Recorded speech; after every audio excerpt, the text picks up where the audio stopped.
basketball fans, and welcome to the live stream of the 2024 Canleets Atlantic Canadian All-Star Game live on Maritime Athletic Profiles. I'm Alan April. Joining me on commentary today is a two-time AUS champion and All-Star, star guard for the St. Mary's Huskies, Courtney Donaldson, and we're pleased right now to be joined by Kareem Griffin, the director of Canleets. Kareem, thank you so much for joining us. So, for fans who aren't aware, watching from home, what can they expect to see of this Canleets Atlantic All-Star Game today? This game is going to be an exciting game with 48 of the top players in Atlantic Canada, from as far as Paradise, Newfoundland, all the way down to Charlottetown, PEI. We're here to publicize and showcase the talents of the kids in the Atlantic Canada region. We've been successful enough to get the top kids committed to this game. They're excited, we're excited, and we're just looking for a very interesting and exciting game. Fantastic. Give me a little bit of the backstory about Canleets and how long you've been putting on events like this across the country. Canleets started in 2012. Well, Canleets started in 2002 as me being a women's basketball coach at Eastern Commerce Collegiate Institute in Toronto. I coached there for 11 years. My point guard, Leanna Osei, when she came back from the University of Miami, she wanted to give girls an opportunity to be seen and be exposed. If anybody knows, in 2007, it was like the Stone Age when it comes to social media and all of this technology. So, you could imagine how hard it was for her to be recruited. So, by the grace of God, she was able to do that, but she wanted to, get more girls exposed and seen, and it's been a great ride for the last 12 years. We've been running Canleets. We've been doing events across Canada for the last 8 years. We wanted to expand our reach because Ontario gets a lot, and the rest of the country seems to get overlooked, and we don't want to overlook anybody. So, like you said, as media is getting more and more prominent with women's basketball, what is going to really set you guys apart from other things that are trying to get women recruited and have their programs? I think the number one reason why we're different is our staffing and our board members. I've been in women's basketball for 20 plus years. Coach John Amoa, he's been with me. He's been my assistant coach for the last 15 of those 20 years. Tevia Reed, Leanna Osei, obviously, is my point guard. Tevia Reed, one of my best friends. It's our unity amongst looking for women's basketball and looking out for women's basketball has been our main focus for 20 years. So in order, it's great that a lot of people are coming into the game, but there's still nuances to the women's game that the newbies don't really know, and where we perfect at it, and we constantly are also listening to our people. Like, what do they want? What do they want from us? And we try to deliver as much as we can. Right, for sure. Absolutely. You talk about the rise in women's basketball we all saw with the NCAA tournament this past year, but Courtney is a testament. There are a lot of very talented basketball players and north of the border as well still applying their trade. When we look at the rosters today, as you mentioned, 48 of the best from across the country. Tell me a little bit about the roster selection process and identifying and keeping track of these players throughout their high school careers. How do you pull off such an undertaking across the country to look at so many players? One, you got to build a campaign that allows you to see all of the kids, not even just the top ones, but everybody.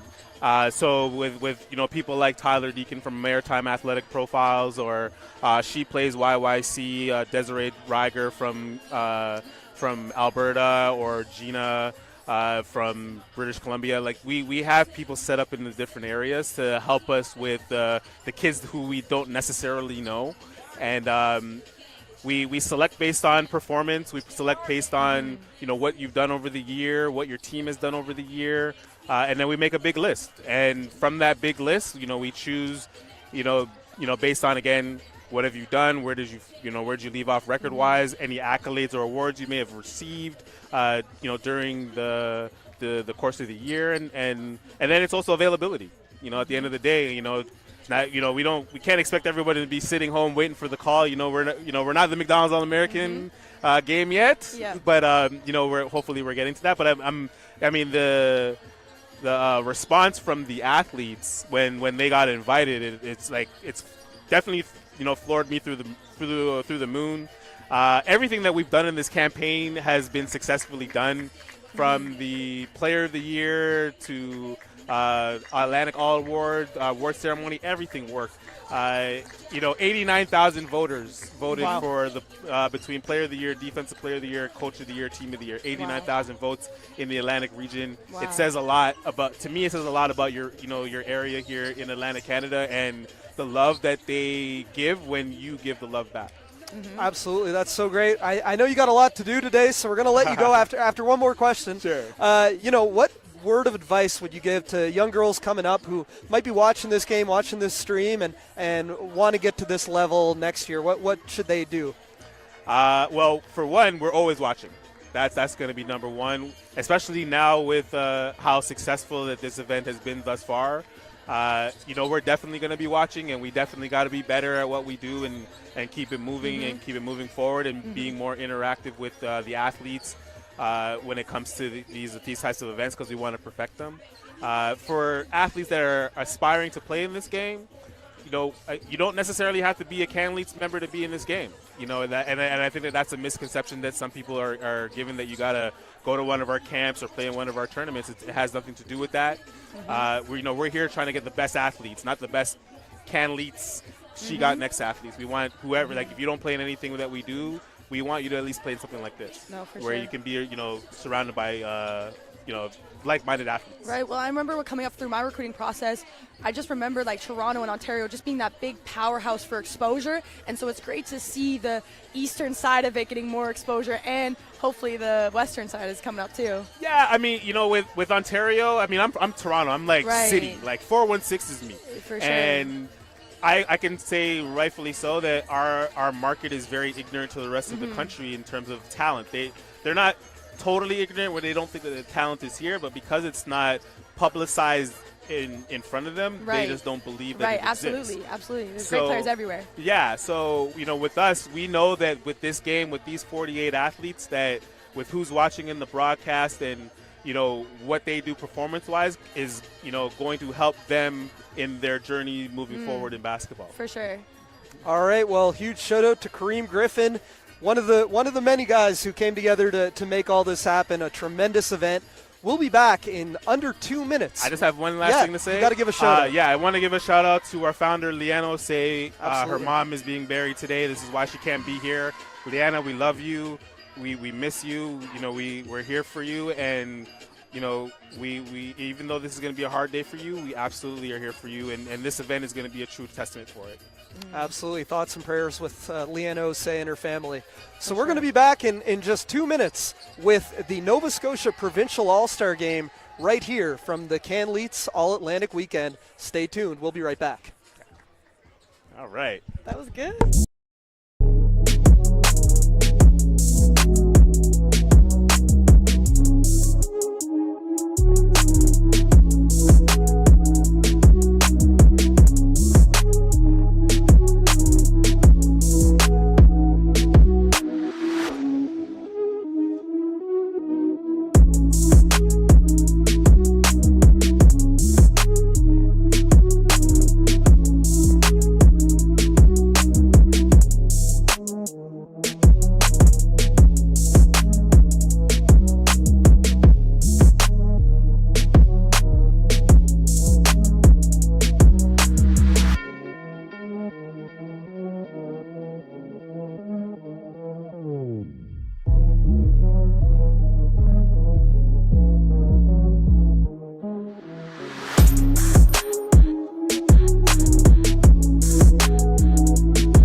Momentarily, do you want to introduce yourself instead of Debbie? Yeah. Right. Yo, let's go. A lot of help. So, the coaches, I think they are ready to go. I see thumbs up, coach. Let me get this right. So, the first thing, if I could actually read this. Of course. Great. Of course. Sniper.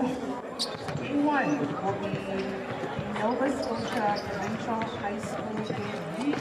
And are we ready to go? We're good? Okay, they're ready. Let's go. Go team go.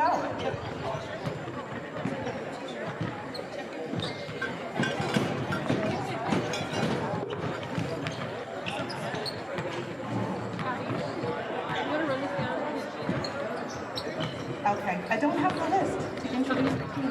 Where is the list? What is going on here? Come on, North Preston. Thank you. So, the red team, number 6, Julia Sampson. Number 11, Jamie Lynn Provo. Number 7, Amaya Tolliver. Number 8, Francis Ace. Sorry, Francis. Number 5, Allie McLean. Number 1, Nevaeh O'Connell. Number 10, Maddie White. 0 is Maya Hines. Number 4 is Maria Davignon. Number 8 is Eva O'Brien. And number 3 is Jessie McCarran. Yeah.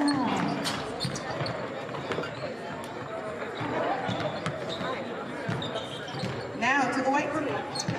Number 1, Ava McNaught. Number 2, Lee Francois. Number 4 is Protia Oliver Fraser. Number 5 is Molly Sanchez.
Not extra. I'm going to need it.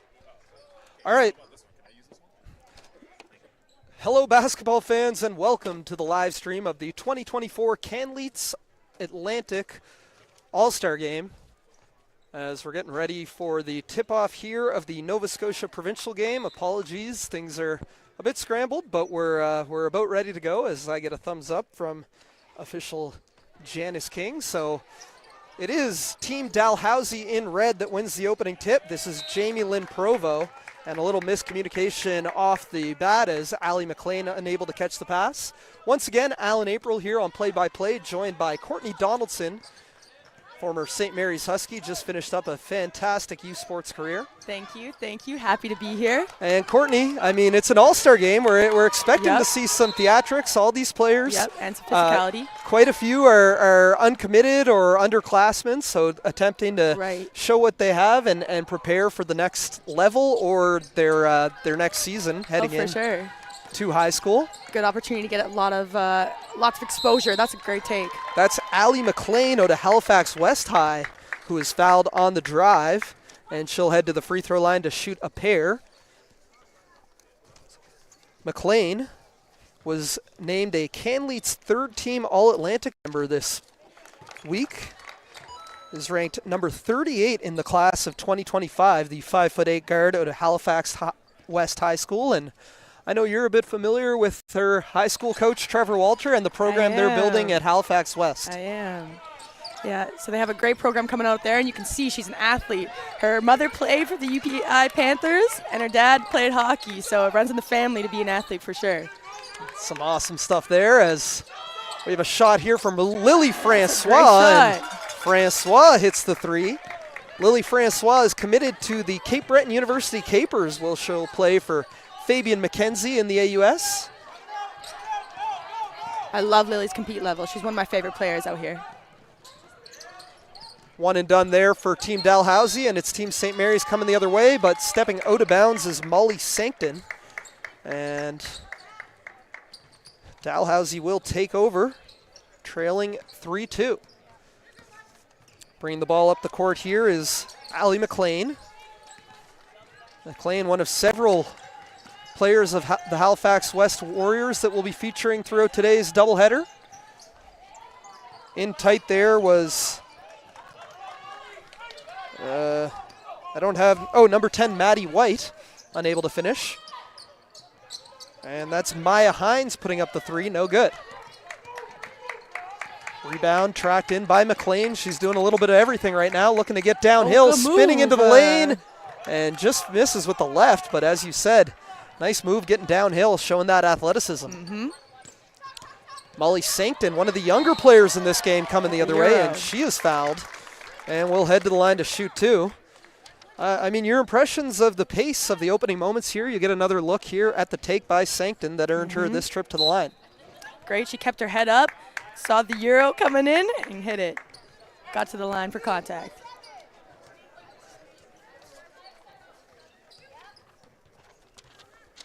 As just looking to get my notes sorted here, but Molly Sancton was a Metro League All-Star this year with the Halifax Grammar School Griffins. She's class of 2027, so just finished her grade 10 year and made both free throws. But, you know, imagine being a grade 10 athlete, still in grade 10, just having finished your freshman season in high school and starting. Playing at this level and starting in a game of this magnitude. Yeah, not backing down for the challenge, which is huge. Just because these girls are older, you know, you got to keep going after it. It's Nevaeh O'Connell in running point for Team Dalhousie. O'Connell spinning, lost the handle, and it's going to be a tie-up. It will be St. Mary's ball heading the other way, but Nevaeh O'Connell also committed to Cape Breton University this past week, so a pair of Armbrae Osprey teammates. As the floater there with the left hand by number 8, Ella Hoyt, rims out. Long outlet for O'Connell the other way, and she's whistled for the travel. Talk a little bit about Armbrae Academy and the head coach of St. Mary's today, John Tramble. They've done a lot to build their program in a short amount of time at Armbray Right. in South End Halifax. I mean, there's no doubt you have some great players come out of it. So. As we'll also see Sasha Dab in the second game of today's doubleheader. And we're going to get some substitutions in here for Team St. Mary's. It will be Marila Teeny-Beals and Gabby Shaw checking in for the team in white. St. Mary's, the team in white. Dalhousie, the team in red, playing here at the Dalplex in South End Halifax. As that's swung to the wing. Now we have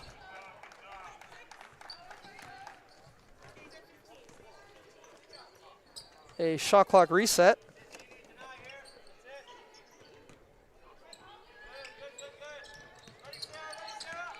Sideline inbounds into the hand of Maddie White. And lost the handle. St. Mary's coming the other way. Kicks it out for Gabby Shaw. She'll put up the three. That is short. Rebound tapped around and hauled in by Sarah Santama out of the Citadel High Phoenix. And Sarah gets it back. Three-pointer is short.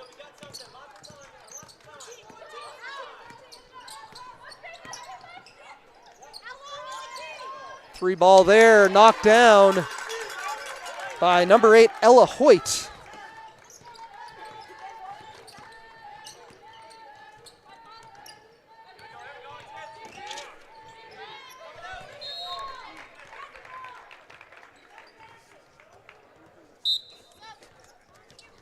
So the score is 8-2 St. Mary's early as Coach John Tramble's team off to a hot start.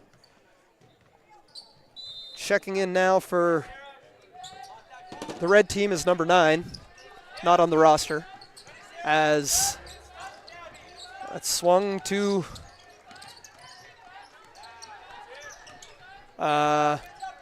Julia Sampson. And we have a shot clock violation. White ball. Ella Hoyt will bring it up for White for St. Mary's. So it's going to be Ella Hoyt bringing the ball up the court. Swung around for Gabby Shaw. Now Nadia Barrington. And miscommunication there, turned over. It's going to be Dalhousie ball heading the other way.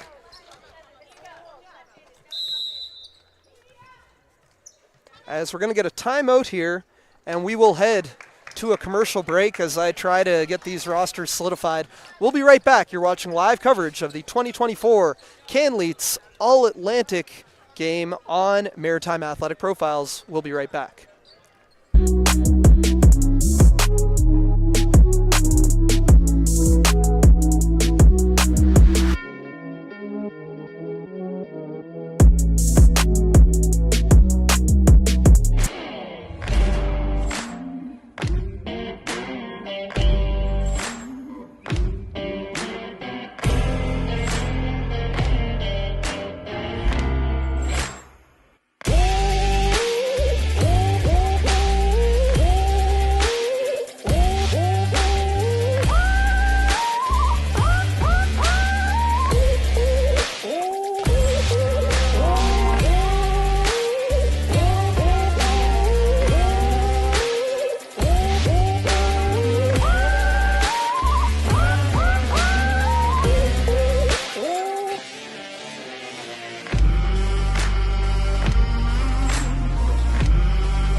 All right, welcome back to live coverage of the 2024 Canleets All-Atlantic All-Star Game.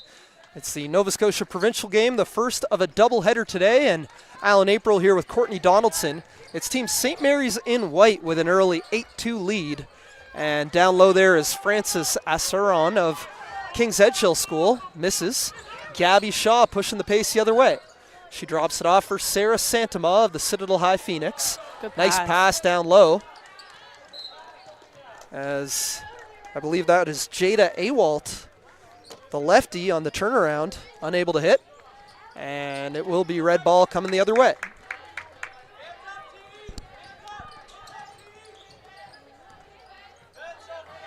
As Aceron on the drive takes a bump, kicks to the corner. 3-point attempt by number 5, rims out. Off the top of the backboard and out of bounds. It will be white ball heading the other way. 5:27 remaining in the first quarter.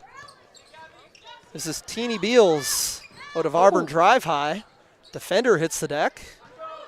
3-ball attempt by Sarah Santama rims out. Now Gabby Shaw working down low. As this is Beals. Take and one. Tough take and one. I think we'll get another look here. And Courtney, See that let me know replay. what you see here out of this tremendous athlete out of Auburn drive high. That's a great take. She saw the gap, wait for defender, come through again, finishes through contact. That's a great take.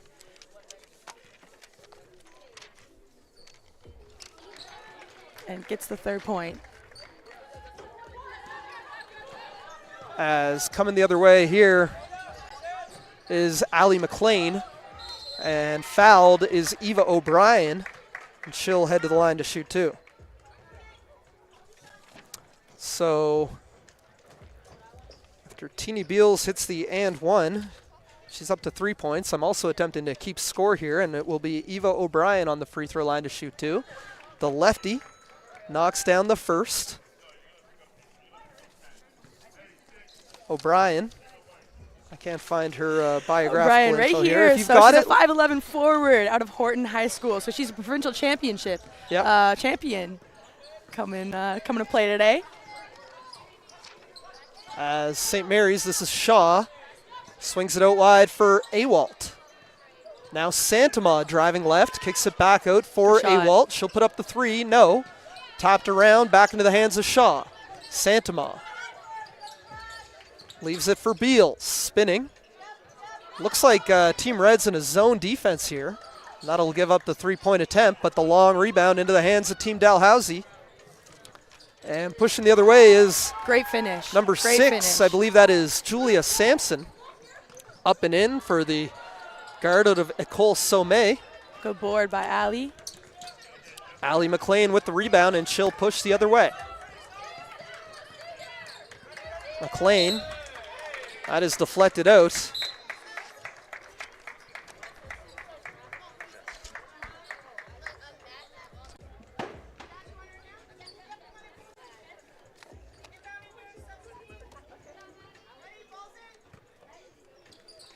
Sideline inbound here for Julia Sampson. She'll dish it over for Neve O'Connell. O'Connell drives, lost the handle, stolen away by Great finish. Molly Sankton, and Sankton able to finish through traffic in transition. She's up to 4 points to lead Team St. Mary's. Dish down low and another foul. And that will put Julia Sampson on the line to shoot 2.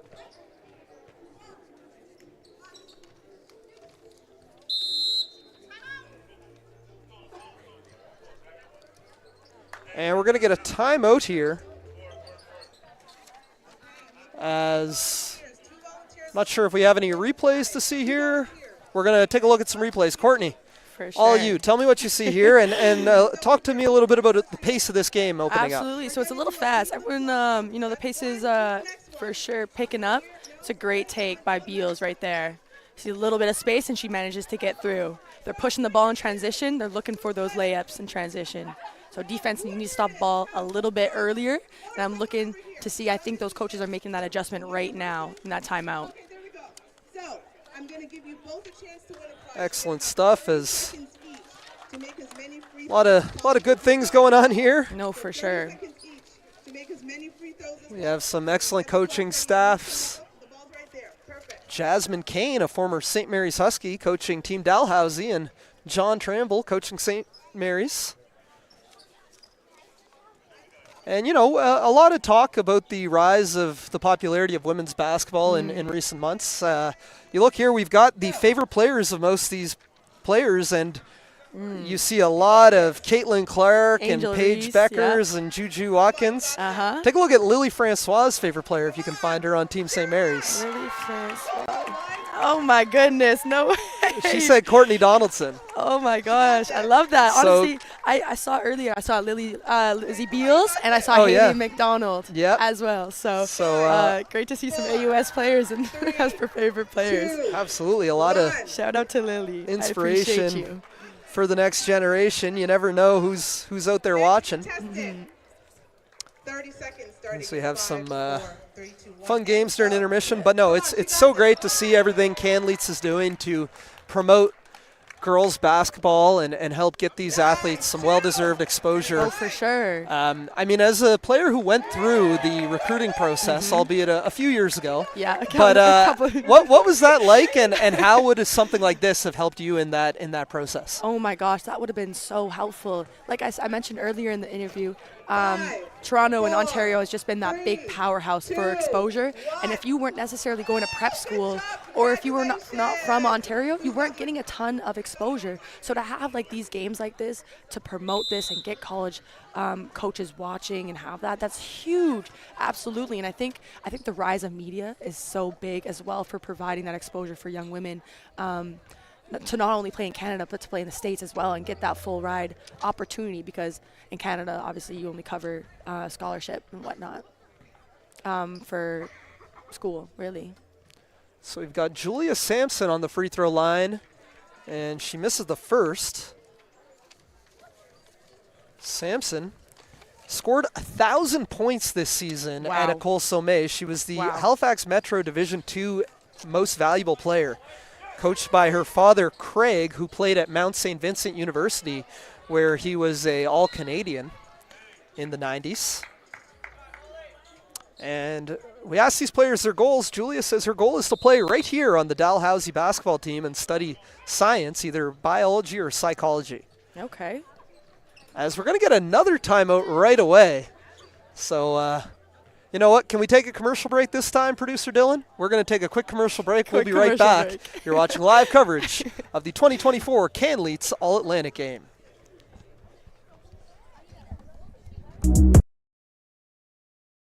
Financial literacy is something that I wish I had learned at a younger age.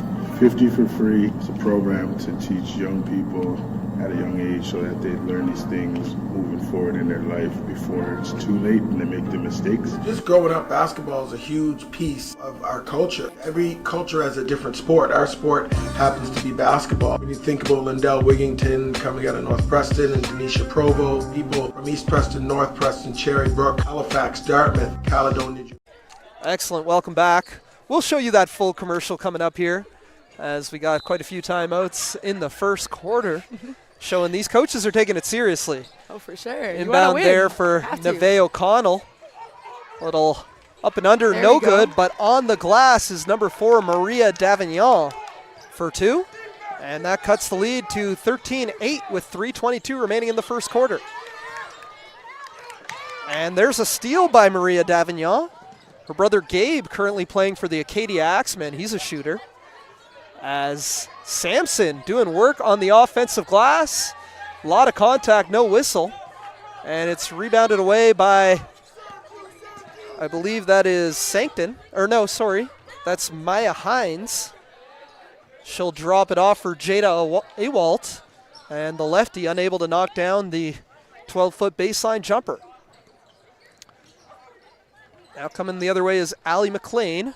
She'll leave it for Frances Asseron, no good. But fouled down low is Maria Davignon, and she'll head to the free throw line to shoot 2. So we take another look here at some of the offensive action. Good rebound. Ooh. Lots of contact on that one. She accidentally just got her arm caught on that. Maria Davignon, another player out of Halifax West High School. I believe one of 5 players will be calling out today from Halifax West. Davignon, 5'7" guard out of Whites Lake, Nova Scotia at the NSSAF Provincials. As that floater in the lane, short from Ella Hoyt. Now 3 ball by Stella Niedermeyer rims out. Hoyt on the offensive glass. Francois will drop it off for Niedermeyer. She drives, coughs it up, but it's won back by St. Defensive Mary's. Player of the Year. That's right. Ava McNutt, count it, and one.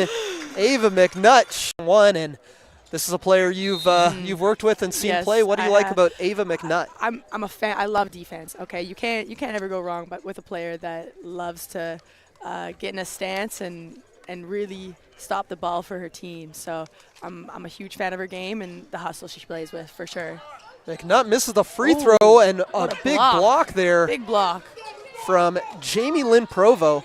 Get this, Jamie Lynn Provo will be headed to the Cape Breton University Capers not to play basketball. She's joining their soccer team, which are ranked in the country. Yeah, didn't they win nationals the last year?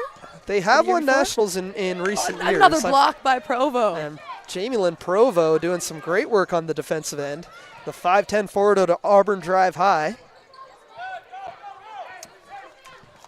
As coming the other way with it is Molly Sancton, looking to thread the needle with the bounce pass. Nicely done.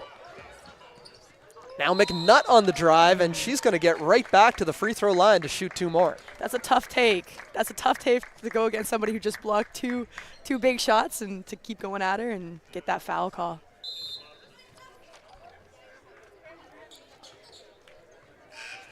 As we'll get a substitution in here.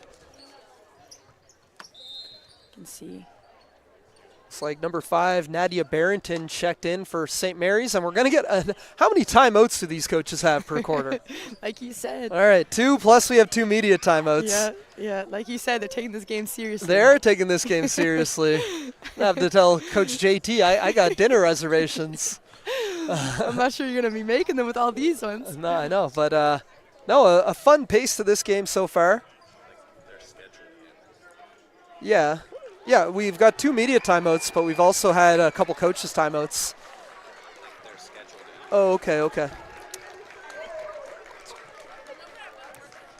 So earlier this week, the Canleets award winners were announced. And I have Some big boards handed out. some big awards handed out, Big handed definitely. awards.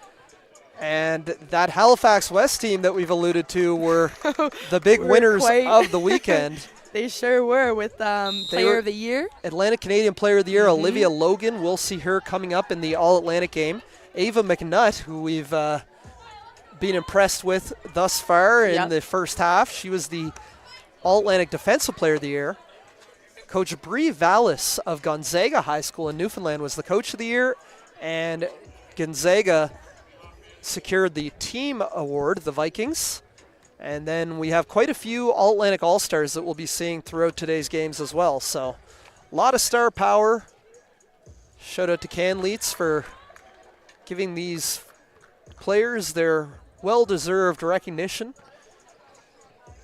As Ava McNutt back on the free throw line and finally gets one to go. She was 0 for 2 before that. As coming the other way here, this is Jamie Lynn Provo. Wow. Provo to the right hand, just can't get it to drop, and it's going to be That's St. Mary's tough. ball. That's a forward coming off of ball screens. That is a tough player to guard. Absolutely, Jamie Lynn Provo showing some skill set here as Ava McNutt brings it across half court. This is Ella Hoyt, lobs it up. I saw as Lily Francois now kicks it out. Good ball movement. Great ball movement. Open corner 3 for Nadia Barrington is no good. And Nevaeh O'Connell is going to push the pace the other way. O'Connell, tough take, no. Rebound, tangled up and stripped away. Another second chance opportunity. Good hustle for by Red. Team Dalhousie. And the pull-up jumper for Amaya Tolliver is off. Another offensive rebound, and finally getting it to go is Maria Davignon. Davignon's been a standout thus far for Team Dalhousie. They've cut it to a 3-point game. Yep, Red's making a push. There's Provo with a steal. Look at her push. Davignon kicks for O'Connell, knocks it down, and we got a tie ball game. 3 seconds remaining. Francois puts up a heave, no good. And back and forth action. Just like us on the broadcast, starting to find their offense, get a hang of things as this game goes on. Yeah, settling into it for sure. Dalhousie on a nice run to finish off that quarter, as we'll take a look at some highlights. So I saw Coach John, Team Dalhousie, doing good work on the offensive glass. That's been the difference over the second half of this first quarter. Well, White was up, I think, by about 10 at one point, and so Red made that comeback. Tyler, can we get a player off his bench? Can we get a player for As we're going to try to get an interview with a player, we want to keep it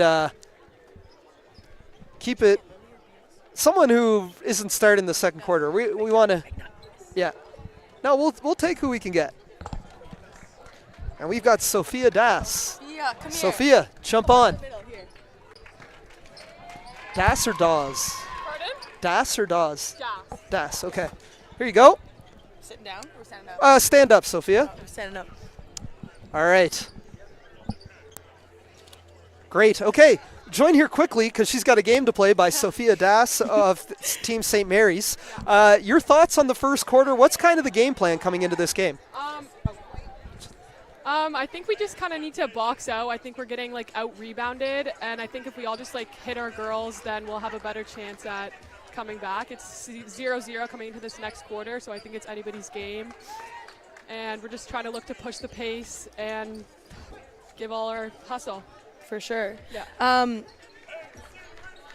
Well, you're out of the Citadel High Phoenix. Your class of 2025. How do you think this game and this showcase can help you reach your future basketball goals and prepare you for next season? Well, I think the level here is really good. I'm playing against the top competitors in Nova Scotia, so it's really good to build my game and play against girls that I'm going to be playing with next year and playing against next year. So it looks good to play against. As there's a tough take by Teeny Beals, giving your team back the lead. Yeah. Courtney, you got a question for Sophia? It looks a lot of fun out there. The compete level is high. It is, yeah. The pace is very fast. Yeah. How do you feel like your game's fitting into this right now? I think I need to keep hustling, looking for just a lob pass and getting up the floor. I think those will really help the team and help my game personally. No, for sure. For sure. Long passing transition. Oh, tough around the back wraparound by Teeny Beals in transition, up and in. Good take. Teeny Beals and many of these players are your rivals during the high school season. Yeah. What's it like teaming up with them for this weekend? Playing with them. Yeah, Auburn was definitely a competition for us this year at Citadel. But I played with Teeny before, and she's definitely a really hard player, a good competitor in practice, and definitely helps you get better out there. All right.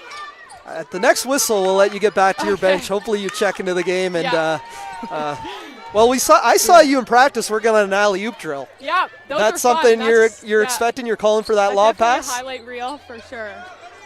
Yeah. As a dish down here for Amaya Tolliver, she'll kick it out. Maria Davignon for three. That rims out. As there's your whistle. So Sophia, thanks for joining us on the broadcast. Good luck. Get back out there. Thank you. Fantastic. It's great to have these athletes and hear a little bit from them as well. As right now we're seeing Teeny Beals taking over the game. A big block there. Doing it on both ends. Is Teeny Beals, the 5'9" guard at Auburn Drive High. Good Tough take there. Good take. Nevaeh O'Connell up and in with the left. She's a player out of that Armbray Academy program we've been talking about, going up against her high school coach in John Tramble. And she'll be headed to Cape Breton University, the Capers. Always a tough team to play with Fabian McKenzie. What can you say about how can you not talk about her when you talk about the Capers and their grit? So definitely a tough team to compete against, for sure. As bringing it across half here is Maria Davignon. Now Provo on the drive. Take. Up and in. Hey, I don't know if future. Okay, so she's got a couple more years. Yep. Her Couple more father years. played high school basketball and in a military league. Okay. Scott Monroe, if you're listening. Yeah, no kidding. Recruit. Well, I know Scott's got one or two he's got his eye on here. Yep, for sure, for sure. He's around here somewhere. Okay. This is Jade Awald and Sophia Das now into the game, who we just interviewed, wearing number 12. They have two number 12s out there, but that's okay. Wow. Wow. The three is down for Gabby Shaw. It's raining. Absolutely a hot shooting start to this second quarter for both teams. And a steal. Stolen away by Awalt. pass. Dishes for Daw, and she travels. Just going to say Gabby Shaw, who hit that last three, a 5'6" guard out of King's Edgehill School in Windsor, Nova Scotia. So we're going to have a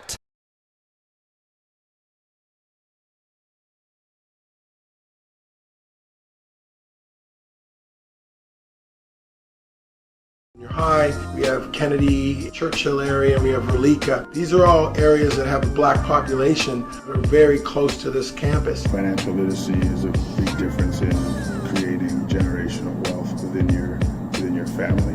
In the African Nova Scotian community, that's not something that has been taught over the years. We have a gym that's kind of like an old school parquet floor gym, which is great for the number of kids we're going to have, but yet the classrooms are in kind of the same pod. So if there was need to go right from the gym up to a classroom, all you have to do is walk up a set of steps. We also have a theater or presentation room. When a guest speaker comes to talk to the group, we could have them sitting in movie theater seats. Comparison between what you're spending your money on versus what's coming in, so not overspending money that you don't have. Running money rather than having money run you. Basketball itself is a huge element of the African Nova Scotian community.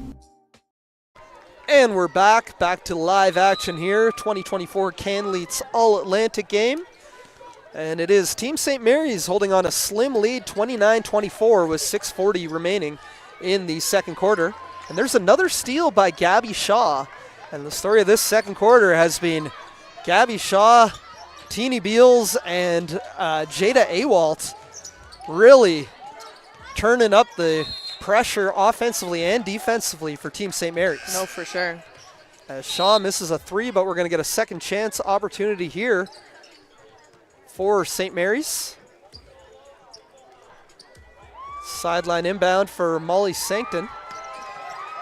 She gets it in for Shaw. Right back for Sancton. No good. Rebounded, and coming the other way is Team Dalhousie.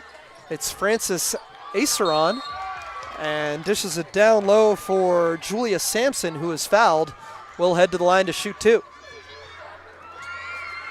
Get another look here at Aceron with a nice over-the-top pass. Right ahead, man. Like I said, we talked about earlier, that pace. The pace in this game is very fast, you know? They're head manning, they're pushing the ball in transition. It's great to see. It's Julia Sampson back on the free throw line. She's been there a couple times. Doing good work down low is Sampson. Mentioned out of Ecole Sommet. Division II here in the metro area, but a lot of talented hoopers in Division II as well. Says her favorite players are Caitlin Clark, Paige Beckers, and Kobe Bryant. Oh, great choices. Absolutely. I would say those are close to, if not my top three. That's a great take by Frances Aceron out of King's Edgehill School. Interesting, Frances is heading to Acadia and will play varsity sports, but she will be playing rugby. Wow. Absolutely. So you might not want to mess with her on the court in a scrum situation. She's used to it. Yeah, so we see a lot of that. You see that Band-Aid over her left eye. I wonder what sport that came from. I see she wrestles at a high level.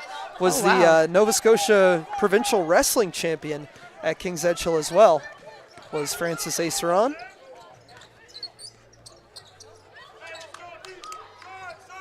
As that three ball by Jada Awalt, no good. Awalt not shy of pulling the trigger. He's taken several attempts in this second quarter. That was Allie McLean on a tough take, unable to get it in over rim. And coming the other way is her high school teammate. Or sorry, no, that's Maya Hines actually, not her high school teammate. Three ball there by Lily Francois, no good. Maya Hines, 5'8" guard at the North Nova Education Center in Antigonish, Nova Scotia. Steal here. This is Hines. Pull up. No. Second chance. No, and a good defensive stop there to blow up the play by Sampson. Sampson still with it, knifing past defenders and up and in with the right hand. Good take. I'll tell you, Division II, you don't score 1,000 points regardless of the level of competition without being a hooper. And Julia Sampson showing that here. If you can get buckets, you can get buckets. Doesn't matter what level. Lily Francois on the drive. Nice step good take. through. Good step. And finish. Good Looking step like her through. favorite player, Courtney Donaldson. No, but just that awareness of, that footwork. Right. Something that I know you took pride in. For sure. You have a deep offensive skill set, a lot of tricks in that bag, but some of that footwork, when you stop on 2 feet, as we get another look, or sorry, that was Sampson on the drive actually, but that jumps up to 2 feet, you get so many options coming out of that, and it's so important. We get a look here. You see this here, 2 foot jumps up, feet set, step through, perfect. Great footwork, so important. Be able to take that contact, because you can't do that off of 1 foot. You got to be able to do that off of 2, especially in the university game. You're playing against people who are stronger, older than you, and can time that shot block, so you got to have that 2 foot jump stop for sure. Absolutely, as we're going to get an interview subject here, and it will be Julia Sampson. So we have Julia Sampson joining us. Julia, how you doing? Good, how are you? I'm doing well. Julia, I think you've got 6, maybe 8 points here. You're having yourself a nice game, doing some good work on the offensive glass and in transition. What can you say about your play personally in this first half? I think I'm just really trying to put an emphasis on defense, work really hard on defense, and most of the time that's created a lot of our offensive points, so I think we just have to keep doing that. So we're talking, you play at École Sommet, where your father's your coach, and did I see you scored 1,000 points this season? Yeah, that's true. That's tremendous. We were talking about it. It doesn't matter Division I or Division II. If you can score 1,000 points in a high school season, you're clearly a serious baller as we take a look at some of your highlights. You have that scoring mentality. You know? Talk to us a little bit about your mindset coming into this game as a player in Division II who may not necessarily always get the exposure that some of the athletes at bigger schools get. Yeah, especially coming from a small school such as Summit, we have about 300 students in our high school. It's definitely a big adjustment to be playing at this high level, but I feel like I'm ready for it, and I just want to play at the most competitive level possible, so yeah. Keep you on here for another minute, CD. So I see that your dad coaches you. How is it playing for your dad? I think he's a great coach. We definitely, obviously the dynamic is going to be a little different, but I think we do a good job of, separating, father-daughter and player those car ride homes, how are those? Yeah, he's definitely a bit harder on me than the other players, but for sure. It's okay. I like that. That's fine. As that's a tough take for 2 by Ava McNutt. We'll get you back to your bench next whistle, I promise. I think you need a water and a rest. You worked hard on that shift. As we see the pace of this game really fast. Yes, very, very fast. Nice pass over the top as Tolliver. And tangled up. It will be a foul against Dalhousie. So, aside from this game, what are some things that you were looking forward to about this weekend? Well, I played BNS last year. It was really nice to see all of my old teammates. I haven't seen them since last spring season, so it's really nice to see all the familiar faces and just make some new friends too. I think this is just such a good experience. It's a really good exposure, and I really like that women's basketball is getting great this exposure. It's really good. McNutt getting to the rim again. Missed that one. O'Connell pushing the pace the other way. I know we missed the whistle. Next whistle, I promise, you're back to your bench. As O'Connell looking to break down her defender. Good defense by Stella Niedermeyer. Second chance opportunity. It seems your team is a bit of an advantage on the offensive glass in this first half. Yeah, for sure.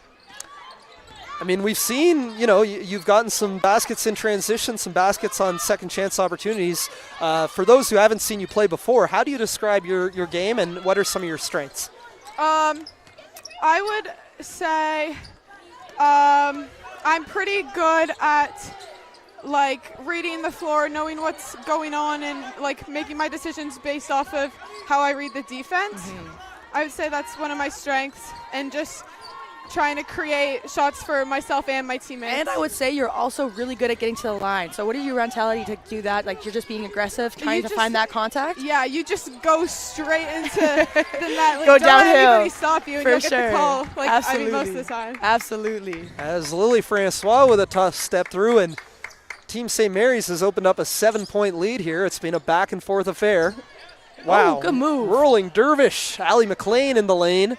Unable to finish, but second chance opportunity, and a foul will send Chessie McCarron to the line. And with that, we will let you go, Julia. But thanks for joining us. Thank you so Good luck much. in the second half. We Great look forward to Great seeing work. you play out there and seeing you play in the future. Yes, thank you so much. All the best. Thank you. Good job. Great stuff. Julia Sampson, awesome. As it's great to hear from some of these young student athletes. Oh, for sure. And just hearing their perspective on the game and how they feel like the game's going for them right now. She goes and gives Coach John Bell a hug after her interview. After his surgery, too, he tore his pec. Yeah. I mean, we have some girls basketball royalty in the building here. Every coach you can think of. My guy Antoine there. Lots of coaches, lots of big familiar. community. Yeah, the Big community. The And I want to community's ask in the you that building. as well. Like, The community's in the building. you know, we've talked about it before, but not on this webcast. But you coming from British Columbia originally, played at the University of Calgary, Yep. ended up here at St. Mary's. I don't know if you totally knew what to expect, but I think this local basketball community has really embraced you. From playing in the MWBA for sure. to doing some coaching on the side. For sure. What can you say about the basketball community Honestly, here in the Maritimes? I honestly, I'm so blessed and thankful to have been embraced like that and just accepted automatically. As soon as I came, I was like family, like community, absolutely. And I felt right at home. I've always been super thankful about that. I knew a little bit. One of my best friends, Andrew Milner, his mom. We're seeing some Commercial? replays. Okay. Nope. Okay, we're going to go to commercial and replays. Commercial. I do not want to cut you off talking about Andrew. I know it was absolutely. the anniversary of his passing just a couple days ago. So Yeah, we for will sure. we will talk about that when we come back from commercial in 6 seconds here. Absolutely, it's bigger than basketball, and for sure. that's what And events just the like this are community. about. We'll be right back.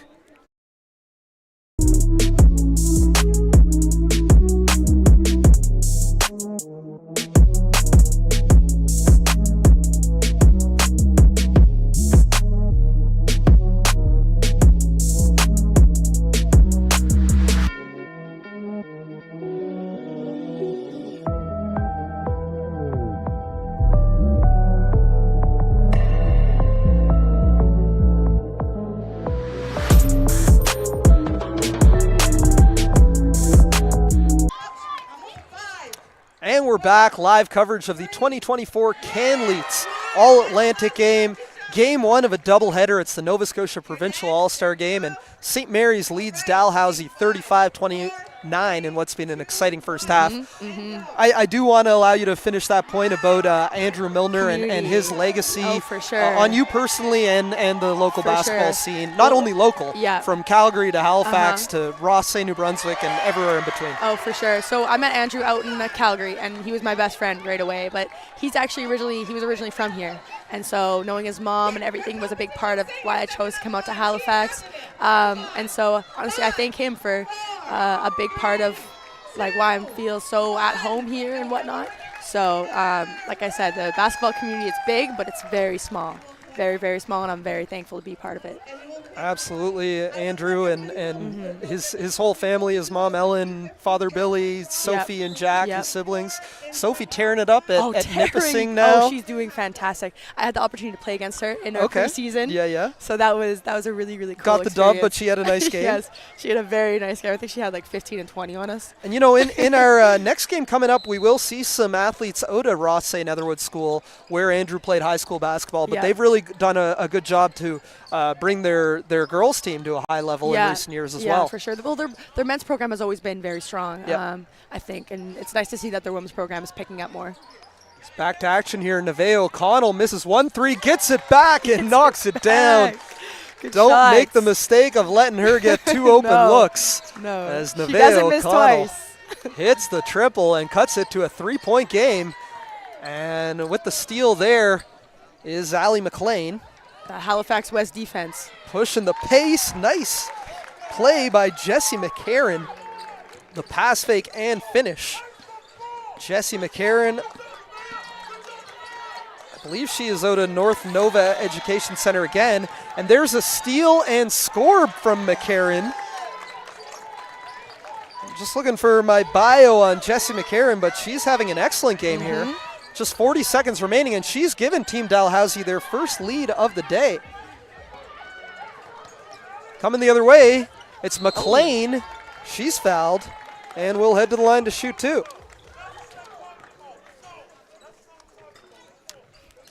And you see coaching staff of... Fired up. Yeah, Love absolutely. to see it. Love to see the compete Dalhousie level. Getting after it. I mean, this is an all-star game, but these players are highly competitive. So, yeah, we have McLean on the free throw line right now, but I did find Jessie McCarron, 5'9" wing out of North Nova Education Center in New Glasgow. Her sister, Jamie, played 5 years at St. FX and now coaches her at high school. And her brother Joe played 1 year at St. Thomas University. And she was on a Basketball Nova Scotia team at this past summer's under-15 provincials that finished 6th. That's one thing you see, a lot of provincial representation throughout these games. And it's cool because they've had the opportunity to play with each other before. So definitely I feel like it translates a little bit. Absolutely is. Almost all these athletes are Nova Scotia products. We do have a few, like Francis Aceron, who's originally from Saskatchewan, played for Team Saskatchewan at the Canada Games where they won a silver medal 2 summers ago. On the free throw line now is Gabby Shaw. Shaw, 5'6" guard at a King's Edgehill School in Windsor. Was a tournament all-star at the 2023 Cole Harbour Cavs Classic. 2-point game here. Dalhousie can add on to their lead with a score. As there's a deep three from Allie McLean, no good. Rebound track down. And another three, O'Connell, no. Third chance, no, and that will do it for the first half. Our score is 38-36 after 20 minutes of play. We've seen a lot of action. I think we're going to get some highlights, some replays here, but Courtney, what are your impressions on the first 20 minutes here? I love the pace. I love the looks and transition they're getting. We've seen a couple times players hitting that Euro and getting to the rim, so I love to see that. I love the big compete level that I see. You know, all-star games, they get a little bit of a rep of being a little slow, people jacking up shots, but you do not see that here, so it's great to see. No, it's clear that these athletes are really motivated to be here and trying their best. And I mean, some of these athletes, again, have committed to universities. We'll chat a lot. Not just for basketball. No, not just for basketball. That's true. We've got a rugby player, a soccer player. Right. But this is such a great opportunity for some of the who haven't committed to get some exposure. Oh, for sure. As we take a look at some replays here, you can talk me through that or talk on that point of exposure. Just you talk for 1 second. Like I said, like the exposure with the media content and just like women's basketball becoming more prominent. It's great to see, and this event going on is so good for players to get that exposure, to get those coaches to be able to maybe be able to play at that next level if they haven't already made those connects. So it's just a great opportunity. So we see these replays right here, pushing it in transition, finding those gaps, getting to the free throw line. So we love to see that. We love to see that, and I'm sure coaches love to see that too. So knocking down threes as well. Got to hit those open shots. So that is huge, huge. We love to see it. Tough step through there by Teeny Beals. You having fun talking to yourself over here? You I see am. how I do it I for am. 4 hours a day, 10 games a year? Yep. I'm learning. Absolutely. You're doing great. I mean, it's a pleasure to be here calling this game. We had the thankful to be here for sure. Steel Mitsubishi All-Atlantic game a week or two ago, and we're going to get some halftime guests. We're going to have John Bell jump on and chat. And then former rival of yours on the court, but I think you can appreciate and respect everything she's done for local basketball. Haley McDonald is in the house. Oh, for sure. And Haley McDonald is going to chat to us. I've never actually talked to her before. Well, there you go. So this is a great opportunity, too. It will be a great opportunity. We're going to get John Bell up first as, everything that John's done in the local basketball scene on the girls' side, he's a pioneer. Big part of the community. Big part of the community, fresh off of surgery. Here, I'll help you out with we that. Gotta help him get some help. Get his headset on. I'm telling you, your boy Alex Stevens been missing you on the court in the 902. Yeah, I can't hear you out of the headphone, but I'll just do this so I can hear you this way. Okay. All right, are we up? Are we good? Okay, yeah. Okay, so man. we've got John Bell here with us. John, as we were saying, I'm not even entirely sure how to introduce you. You've been a coach. You've been a pioneer in the local basketball scene. You were an AUS All-Star yourself at St. FX back in the day. But talk to me. Not too far back. But talk to me a little bit about the girls basketball scene here in Halifax and what it means to have events like this. It's fantastic. It's on the rise. It's been on the rise for a while, and my program that I actually run, a lot of these girls are in that program, Triple Threat Basketball. So I was getting a lot of text messages this morning like, Coach Bell, you coming? I can't drive, so my whole family's over there. Shout out to my fam sitting over there. My wife took us all down here so I can come see these girls. Family affair. A family affair. It's huge, man. I love seeing these girls getting the representation that they deserve because they're phenomenal ballers and people. So to put a big on the stage like this is just amazing. Absolutely. Why don't you tell us a little bit about Triple Threat and everything that goes into that program and, how long you've known some of these athletes that we're seeing compete today? Yeah, so praise God, this is my 11th year running Triple Threat. It's a invite-only program where I grab athletes from all across the city and I bring them in and just show them foundational, fundamental stuff, nothing glamorous, just how to get the job done, how to work hard, and what it takes to make it to the next level. So there's a couple programs. The spring program now is on. It's called Next Level. So I train them on how to get to the next level, what university ball is going to be like. So there's a high school group, which many of these girls are in, and there's a U14 group. So it's the girls who have started in it are now, some of them are still playing Acadia, St. Mary's, Clara Gascoigne's there, and then Lizzie Beals. So a whole bunch of girls that came through the program are now graduating, but then I have a new batch coming through. So I'm just grateful for the opportunity to work with all these young, talented athletes. Shout out Chris Downey, accidental video bomb. Courtney, you're up. What's your question for JB? So like you said, so what are the 3 big aspects that you think player needs to make it to that next level? Yeah, you know what? I'm probably going to piggyback off of your last interview because you said these things when you were at the other All-Star game. Just to me, defense. You got to be able to play defense. And there's so much focus now, skill development. People are just, let me get my shots up, which are extremely important. Yep. But if you can't play D, you're not staying on the floor. No, absolutely right? not. So you got to be able to play D. 2, know your role. And also have your own compete level. Yes. Coaches don't want to coach compete. They don't want to coach hard work. You got to come out and be able to work hard on your own, and the rest will fall into place. You work hard on your own, play defense. Obviously, your offense is important, but your defense is going to keep you on the floor. That's what I feel. Absolutely. Yeah. Absolutely. So those are my top 3 things. And then you got to be coachable as well. If I can go to number 4, the coaches are watching your attitude when you're on the bench, when you're on the floor, all those kind of things, seeing how you interact. So those are some important things for me. Yeah. No, for sure. Completely agree. Yeah, Completely agree. I mean, we talked a lot today about, the increase in popularity in the girls' game. Obviously got a lot of attention in recent weeks with the NCAA Women's March Madness, everything that went on down there. Fantastic to see. And, up here in Canada, we're also seeing a big growth. Tons of kids in attendance here today. We saw a youth clinic here this morning. What's your thought on the state of women's basketball in Canada and specifically in Atlantic Canada? And I mean, is it on the rise? What do you think? Oh, it's definitely on the rise, and it's been for a while. But now it's starting to get the recognition more and more and more. And you got pioneers like people like Courtney Donaldson just paving that. I was driving here and I heard that one of these players picked her as Lily Francois. Yeah, so that to me that's huge. That you don't have to go that far to find a superstar, but it's on the rise. It's been on the rise, and when you have the athletes that are role models as well, it definitely helps that they see who they are on and off the court. But it's on the rise. I'm excited to see it. That's what my program's all about. I work with boys too, but there's a passion I have for working with young ladies and just getting them to where they want to be. Yeah. You got one more? No, I think we're It's good. okay. I think we're good. One last thing. Yeah. And I know your family's just right here. They have to drive you here, but any shout-outs? Who do you want to shout out? Well, shout out my whole fam. I got my wife, Emily, and then my oldest, Imaya, Malachi, Joella, and they're having Josiah. too much they're, fun. They're not even paying Yeah. They can't hear me. They're not They're even not paying me. paying There they are. There they are over there. All good. Yeah. Shout out the fam. Yeah, Couldn't man. do it without them. And all my triple threat girls that are playing right now, past, present, and the future ones coming up. Big shout out to them. Very proud of them to see them on the floor representing. And one thing that's big for me, when I walked in, they all said, "Hi, Coach Bell," because I teach them how to We be a love that. respectful Oh, for young sure. lady, and that's what Oh, they for are, sure. class Awesome. acts. So Well- I got this game and next game. I'm here to support all of them. Good. Well, you should be proud, and I'm you've done a very lot proud, for man. the local girls basketball scene. Thank you Those so who much. know. All right, JB, we got our next interview coming up. Thanks to you. No halftime break for us, Court. We keep working. Always. All right. Our next guest.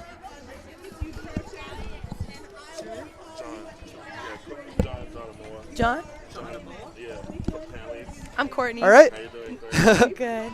Nice to meet Our you. next guest live here is John Amoa from Canleats. John, thanks for hopping on. I'm Alan. This is Courtney. Nice to meet you. We stay working. We're having some fun here. Yeah, we having a lot of quick fun. thing. I love your compete level. I saw you getting fired up. Fired up with the yo, girls. So I man. love to see it. I Yo, love listen, to see I it. wanted to feed off of my energy. I feel like that my energy is sure. contagious. So if you have good energy, and this team, I mean, most of the girls I kind of know them from, sitting in gyms for the past year. So this is just a great opportunity for me to sit down and get the coaches. Oh, Group absolutely. of talent. So I want them to experience a little bit of how I coach. Yeah. That was a bit of a comeback there. I think they're thriving from your energy, taking the lead late in the second quarter. Yeah. What's kind of your strategy? I know you only have one quick practice, but what are you trying to? What's the main message heading into an All-Star game like this? A lot of these girls play a lot of basketball already. So what we're trying to do is make sure that they just get a little simple offense, understand the defensive principles that we want to implement in the game, and just have a lot of fun. I mean, some of these girls, they're in grade 12, some of them are in grade 10, so there's different grades in here. So you're with your peers. Some of them is their last game of the year, so we just want to make sure they have a lot of fun. Right, Yeah. and that's so huge, is promoting that big compete level, Right. but also having fun with that. You can compete, you can get after it, but you can also have a lot of fun. And I think so much pressure is put on these young women so early, and I think the fun almost starts to get put in the back seat a little bit. So it's great to bring that out. So. Oh, for sure. And I like seeing it too. I'm gonna let you know what I was telling the girls, we can't keep on getting ourselves in these deficits and trying to wait for that opportunity to claw back in the game. I think what right now the messages from Coach Jasmine going into the second half is just, we're up 2 right now. Let's extend the lead. Let's put a lot of pressure on them when we are on offense, and on defensively, I understand the rotations and speak, and then when the shot goes up, we want to rebound, get the ball, and everybody here is on the team's an athlete. Just find an open person and push the ball. Oh, for sure. Yeah. For sure. Yeah, for sure, man. So, I mean, you're here obviously with Canleats. Tell me a little bit about your role with Canleats and how long you've been involved with them. Well, I've been with Canleats since the start with multiple roles, and then as we grew, I moved over into the scouting and development. So I travel across Canada. I'm part of the All-Canadian Committee. I'm the chair of there. So we go around there and identify as much talent as possible. We want to use our platform to be a platform where the girls can get recognized. And you know what? We can just keep on bringing more highlight, more shine on what they're doing. For sure. Yeah. And That's so big. I assume you're based in Ontario? Yes, we're based in Ontario, Toronto to be exact. What are your impressions of the Atlantic Canadian basketball scene, and have you seen an increase or a rise in recent years? Yeah, my first trip out here has been 3 years ago, and ever since then I noticed there's a lot of talent. So what we wanted to do is, like I said, use our platform to highlight his talent and then put in an investment until we have an all-star game like this where you're shining 4 provinces, 48 of the best girls out here, and 2 games highlighting their basketball season. So whatever we can do to do it, we're doing it. Yeah, for sure. Yeah. Perfect. Well, you got any more for him? No, that's all right. Appreciate you, John. All right, no Good luck in problem. the. Hey, what's the one adjustment or strategy? You took the lead, but how do you hold on to this lead in the second half? And a lot of it is just communication and understanding of what our principles are, going back to what we're going to do on a make, or what we're going to do on a miss. Right. Trusting our teammates, trusting the information that's coming in off the bench. And then, you know what?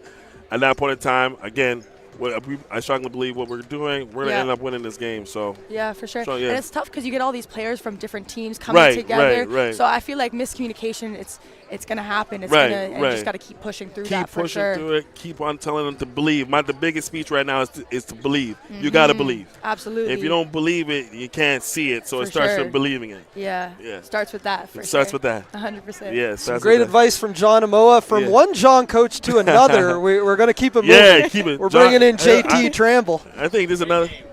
There you go. Here you go. That's it. All right. There you go. Thank you, John Amoa from Canleats. We look forward to watching the second half. And from JT's in the building. Dalhousie to St. Mary's. Love to see you coaching up St. Mary's. I know we're big fans here. Yeah, we're big fans. I'm just trying to make you guys proud, right? Right. You know, it's like Well, husky pride, You right? made us Husky proud in pride. the first quarter, and then was a towards couple the end of the second quarter, things fell off the wagon a little. But Yeah. still a close game. Yeah. What was your thoughts on that first half, and what adjustment are you looking to make in the second? Well, it was funny. I was like, in an all-star game, like you don't want to foul them at the rim because then they got two shots. It slows down the game at the pace. I think it was a little bit mixed message. There's nothing wrong to foul on the rebound, right? So, anyways, we're going to make sure that we get on the boards. On the we got to get on the boards. Right. But I love the pace that these girls are playing. They're having a lot of fun.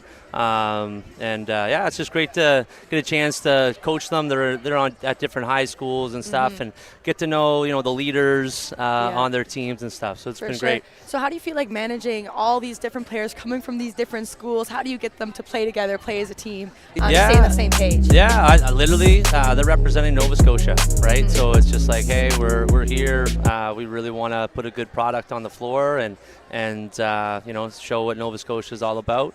Looking at some, that's a great little provincial team potentially, right? For the summer. Absolutely. Yeah. We'll let you go. Your team looks a little lost without you. But good luck in the second half, Coach. All right. We miss you on the broadcast. Good stuff. I felt bad. His team's just looking around. Where's our coach? We'll give you your coach back. I guess we'll give him back. Yeah. Well, I mean, what can you say? A lot of fun. That was 3 Johns in a row, by the way. Wow. John Bell, John Amoa, John Trample. Lots of Johns. We'll have to get some Janes for the second half here. Yeah. But no, it's been a tremendous day, tremendous game here. Thank you for watching live on Canleats YouTube channel, and we're excited for the second half. For sure. Yeah.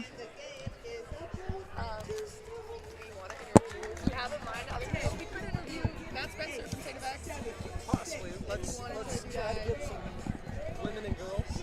We'll interview a girl from each team.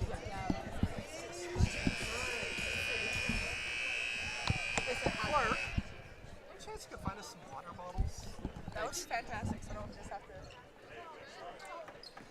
All right. Dylan, are we up? Okay.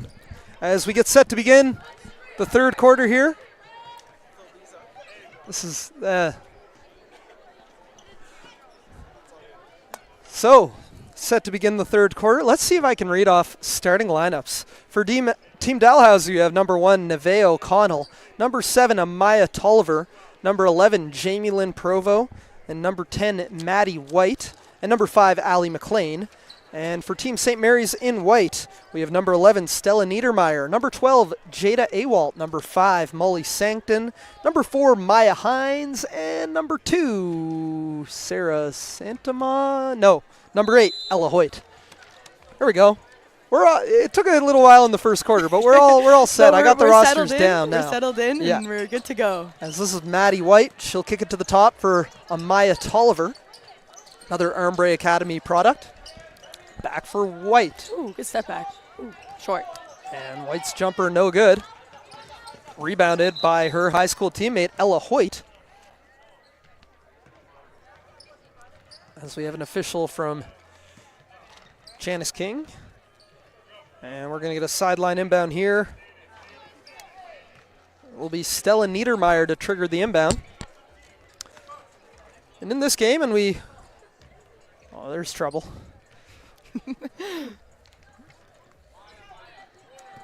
Max and is that Renai? I believe so. They're at Ombre. One Ombre, one Grammar. One Grammar. That's right. You know what? They're playing for Ming's YHZ under 15. Yeah. As good to see some boys high school basketball players out here supporting the ladies. The girls. We love Absolutely. to see it. We love to see it. It's that jumper by Jada Awalt, no good, and we're going to get a tie-up. And it will remain Team St. Mary's ball on the baseline, 14 on the shot clock. Look up and down these rosters, and again, this is a Nova Scotia game, but a lot of representation from Armbray, from Halifax Grammar School, from Halifax West, Horton High, Citadel High.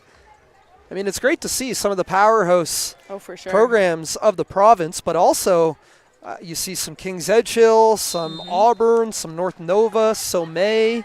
So it's good to see the diversity showing that, you know, all across the province. It's not just the top 3 or 4 teams that have good basketball players. Right. And we talk about exposure, and that's a big thing. Like, not just the big schools have good players as well. You know, smaller schools have great players. I'll tell you, Jamie Lynn Provo has been impressive here.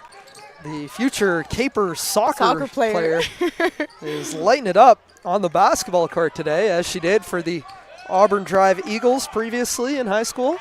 As that takedown low by Stella Niedermeyer is no good for the Citadel Phoenix product. Miss there, right back in the hands of Amaya Tolliver, and she is fouled. Will head to the line to shoot 2. Amaya Tolliver, a 5'10 forward at Armbray Academy. And Tolliver and Provo have really made an impact on the offensive glass. Just able to track that ball down and draw that contact and go up. So Tolliver and Coach JT, John Tramble, her high school coach, he should know about her rebounding prowess. He named her most improved player for Armbray this past year. Get this, her father Finley played for CBU, but he's also well known as a rapper in Universal Soul, a legendary Nova Scotian hip-hop crew. But her cousin is Kem Birch, who played in the NBA for the Orlando Magic, Toronto Raptors, and San Antonio Spurs. I know he has some connections to North Preston, so pretty cool. She comes from a basketball family and a musical family as well. Here is Amaya Tolliver looking to thread the needle. Good hustle. On the cut by O'Connell. She hits the deck. Now out for McLean. She'll float it up with the left. No good. O'Connell, shortest player on the court, gets an offensive rebound. Offensive rebounding continues to be the advantage for the team in red. And from a basketball perspective, I mean, how impactful is an offensive rebound, especially if you're the defensive team, you've done a good job guarding them for 18, 20 seconds, and then all of a sudden fresh 14. It wasn't, to be honest, our rebounding wasn't our strongest suit at St. Mary's, but when we were able to when it mattered like that, most, may I add, in that fifth place game, the rebounding was tremendous against the bigger team. Right. So, but it's just hustle, you know, like to go after those boards, especially offensive, like it's draining for the defensive team, especially playing defense for 23 seconds. Then the shot goes up and the offense gets that offensive board. You know, it just provides so much extra energy for them. And a great way to get some extra buckets too without plays being called for you. Oh, for sure. And there at the end of the shot clock, a foul will send Allie McLean to the line. And you can see the frustration from Coach JT. That was a face for sure. So Allie McLean shooting 2. She's been one of the top players for Team Dalhousie here in red. And again, another product out of Halifax West High. She was named a Canleets third-team All-Atlantic All-Star this week. Is the number 38 player in the Canleets rankings for the class of 2025. And she's a competitor. Like, she'll just keep going after it. Like, you've seen her here just staying aggressive. Like, there's no floating. She's going at you every chance she gets. McLean was a member of the Nova Scotia under 15 team in 2022 that won a silver medal at the under 15 championships in Sherbrooke, Quebec.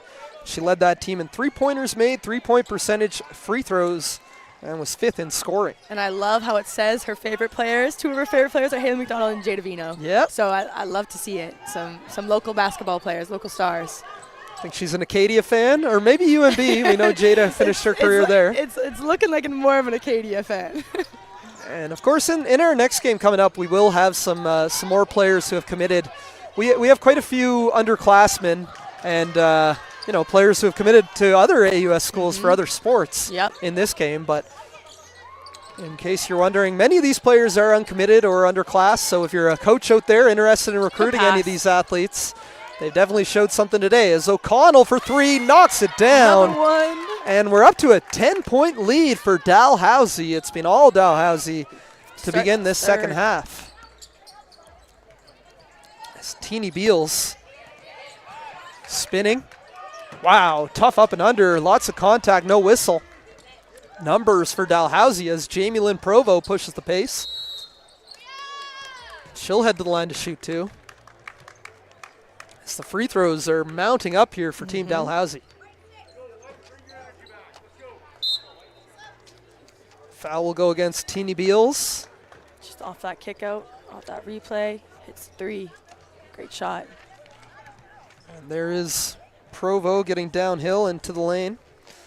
So Jamie Lynn Provo, soccer player, 5'10" forward at Auburn Drive High, committed to CBU where they have won, let's see, 2022, 2019, 2018, 2017. They've won 4 of the last 6 AUS soccer championships. Wow. Yep. Wow. So obviously the soccer powerhouse of the AUS. So I can guarantee some basketball coaches are a little disappointed that she chose soccer over basketball.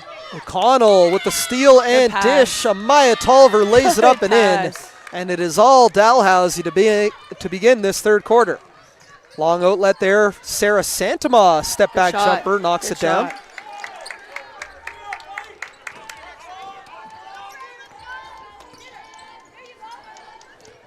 As Provo in the lane, no good. And coming the other way with it.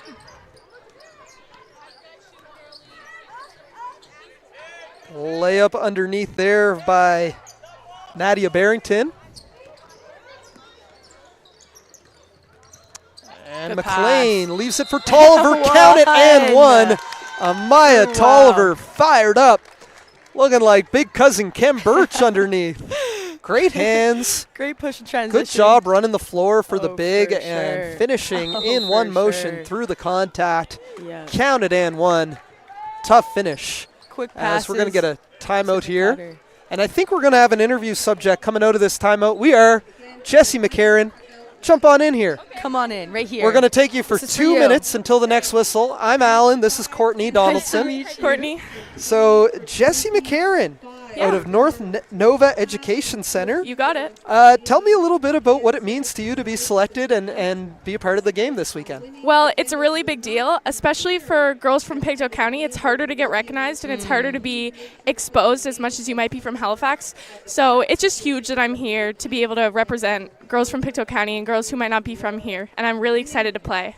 And you're playing against your high school teammate Maya Hines? Yes, what's it like to go up against her? It's fun. We're really good friends, so I mean, we're just here to compete. I mean, we're friends off the court, but on the court, it's basketball. Oh, for sure. Yeah, we're really excited to be here. From Pictou County, do you know Issa McKay? I do know Issa McKay. Okay, my former teammate. She was North Nova as well? Yeah, no she was way, North Nova. Yep, her little brother actually goes to my school. Oh, that's yeah, I know awesome her family really well. Well, and you yourself come from a basketball family. Yes, I do. Tell me a little bit about Jamie and Joe. Well, Jamie went to St. X for, she played for her whole years of eligibility, 5 years, and then she continued to assistant coach for Coach Leanna Osei. It's too bad that Coach Lee founder. couldn't be here. Yeah, our thoughts and prayers to her and her family. Yeah, and my brother also had a really great high school career and went on to play a year at Stu for a year, and he had a good time there. Yeah. Yeah, so my whole family really are my biggest supporters. My parents drive me all over the place, and I wouldn't be here if it wasn't for any of them. Sure. That's huge. Absolutely. That is huge. Yeah. Huge shout out to them. We'll let you go next whistle. Okay. But I wanted to ask about the game a little. You guys were down in the first half. Yeah, I mean. It seems that you've made a big run, and transition and offensive rebounding are the two things that we don't have a stat sheet, but that's what jumps out to me. Yeah, Tell me about the philosophy for your team. Well, yeah. Our Another energy offensive rebound by Francis. Comes from the little things. Yes. Rebounding. For sure. You know, good defense, talking. Like, that leads to our offensive runs. Once the energy gets up, I think we're working really well together in that sense. Just the little things, and they add up. Like, here, Maria going for that jump ball. Like, those add up. So did you just finish your grade 10 year? I did just finish my grade 10 year. Fantastic. Yeah.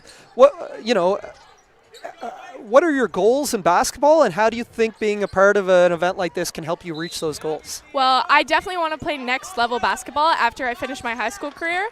AUS would be amazing opportunity. So I think this is really good. I know there's a lot of AUS coaches here, and there's a couple in the building. Yes, and a lot of future AUS athletes like Maya's going to UPEI. All these girls here are going places. So these are my future teammates, my future coaches. So I think it's really important that I'm here. Yeah, for sure. Yeah. So how do you feel? So as a grade 10 player, how do you feel playing against some older girls in this game? Well, I mean, that's high school, but I think it's good. I know there's the physicality is obviously more because they're bigger and stronger, but you just got to hold your ground and, yeah. Oh, great pass there. Yeah, really good And pass. Frances Aceron is fouled on the drive. She'll head to the line to shoot 2. Free throw shooting, a big thing for Team Dalhousie right now, too. Yes. Getting to that line a lot. Yep. Anyway, thank you guys so much. Thank you. You're ready to get back in the game. Yes. Shout out Jesse McCarron, North Nova. Great job.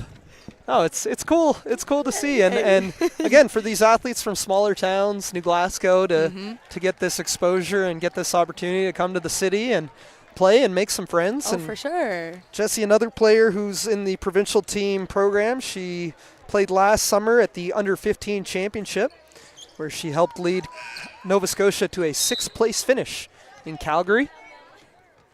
Did you ever play Provincial, BC? I did. I played U14 and U15. Run into any Nova Scotia teams? We did. Yeah. My U15 year, we played at the National because U16 they don't. Yes. They don't compete for that. We played at like the Can West summer games or whatever. But we played Nova Scotia. I think we beat them by 1. Oh. Know any players who are on that team? Honestly, I bet you would if you went back and looked at the roster. Absolutely, I bet. And just small world, right? For sure. Just small world. And I remember like all my teammates from Calgary, when I ended up committing and going out there, we talked about it. They were all in Edmonton at the same time. So it's funny, very, very small world.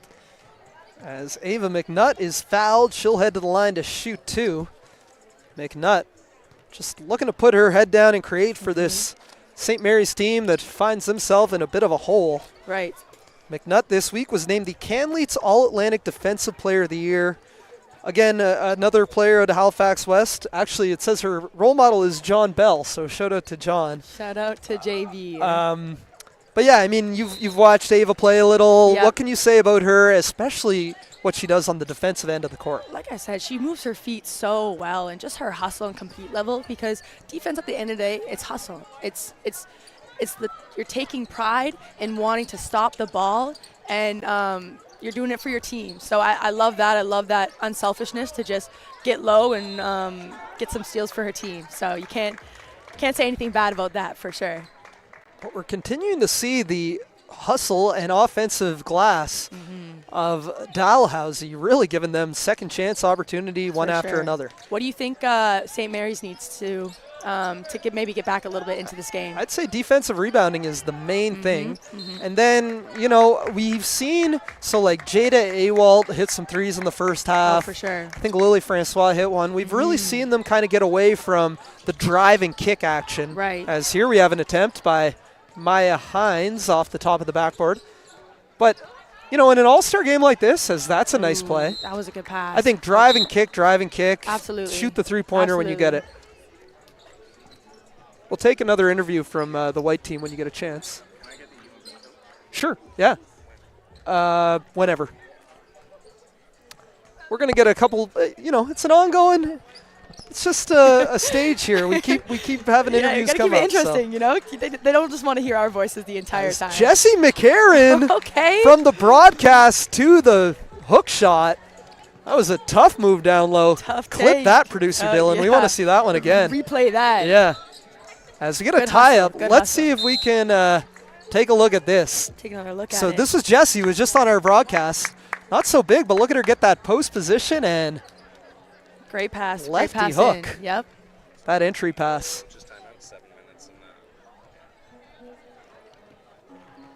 As we're going to get a baseline inbound here for St. Mary's. They trail by 17. They led by 4 at the half, so it's really been, I think it was 36-32 at the half, a 20-7 run. over this last this last 6:30 of the third quarter. As you see it again, more rebounding from Red. Francis Aceron doing a good job Good getting in there. take. And Maria Davignon hits the floater in the lane to push the lead back up to 19.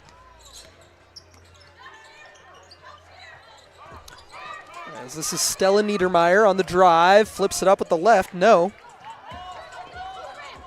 Good push. Good finish. And up and in. Easy does it for Jessie McCarron. I think jumping on the webcast helped give her a little motivation. Yep. All right, we're going to take a commercial break here. We'll be right back. You're watching live coverage of the 2024 Canleats All-Atlantic game.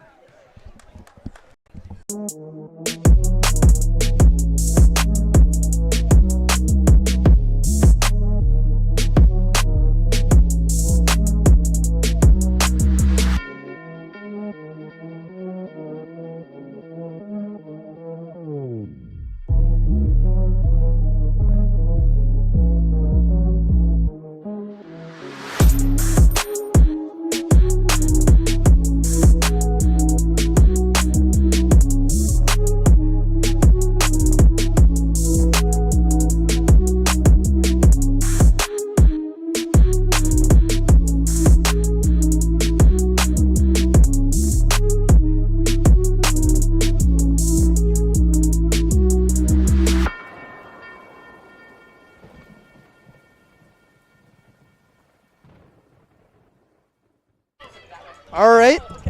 Are we back? Okay, we're back, and we have another interview guest, Nadia Barrington here.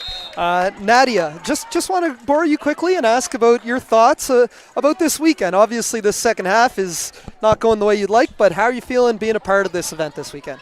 I'm really happy to be selected and stuff like that, and I was just really grateful for the opportunity. So yeah. And you're out of Truro, Nova Scotia, and CEC. Yeah. Tell me a little bit about your basketball career at CEC so far. I know you've had some big success. Yeah, it's been good so far. Yeah. Okay. All good. Yeah. So how do you feel? How do you feel like game's going for you guys right now? And what do you think that you guys can do to get back into it? I think it was going good so far. I think we just have to really be aggressive on defense, and that's how we're gonna get it back, so we can get easy points in transition. Right. As Jessie McCarron can't get the layup to go. I imagine you've played quite a few games against Jessie in North Nova. Yeah. Yeah. As a nice layup underneath. I mean, being a player out of CEC, I don't know how often you get to play against all the city schools at Provincials, obviously, but what's it mean for you to come and be on the same team as some of these athletes for a weekend? I mean, it means a lot. It's really fun, and getting to play with a bunch of new people and stuff, it's just fun to play with everyone. Things like that. Very cool. We're going to get you back here in just 1 second as coming the other way. Nice pass, and that was Jada Awald unable to finish. I see here you have some basketball in your family. Your father David played, as well as your brother Sebastian. Yeah. That's pretty cool. So did you grow up playing against your brother a lot? Yeah. That's huge. That's huge. And I just think being able to have someone that you can always play against, maybe get some shots up with, I think that's awesome. So do you think you owe a lot of maybe your basketball skills to training with them? Yeah, for sure. I know my dad always trains me and my brother, and playing against my brother really helped me grow as a player because it's good competition. Yeah, and just competing against them. All right, Nadia, we'll let you get back to the bench. What's one thing that your team can do to potentially get back in this game in the fourth quarter? One key. I'd just say, honestly, defensive energy and probably just moving the ball more on offense. Awesome. All right, Nadia, thanks, and congratulations on getting to this game. Thank you. Awesome, thank you. All right, Court, as Teeny Beals working on that alley-oop play. Okay, good. It's not honest because my button's undone. Mic's on, though. Oh. It's all good. You're good. So 45 seconds remaining in the third quarter. We're having fun here. Just assume we're always live, because most of the time we are. yeah. I guess that's the number one rule to know. Yeah, that's the number one rule of live TV. Broadcasting, hey. As Beals gets downhill. Jumper. Knocks it down. Good shot. White needed Sarah that one. Santama. White needed that one for sure. And Dalhousie can hold for the final shot of the quarter here. They'll go a bit quicker and a dish down low for Jessie McCarron. Who I got to say, since we interviewed her, Jessie McCarron's been extremely involved. Active, very active. And now she'll get to the line to shoot two as St. Mary's is in the penalty.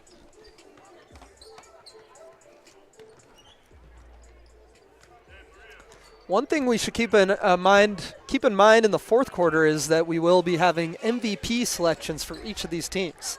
So keep a thought about who's impressed you the most, and we can discuss, who's in the running for MVP. And of course, we'll have some more special guests and players joining us for sure in the fourth quarter. Who has stood out to you so far?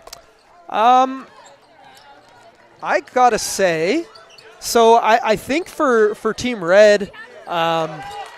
I've been very impressed by McCarron, Neve O'Connell, as well as. I'm just looking here. And Provo. Provo, yeah, as Jamie well. Lynn Provo. She's done a great O'Connell. job on the defensive, offensive rebounding. Sorry. Yeah, I mean we've talked a lot about their offensive rebounding and defensive intensity, and I think that's what's really helped them pull away. And then for St. Mary's, I think Ava McNutt's been excellent. Teeny Beals had some highlights. Oh, absolutely.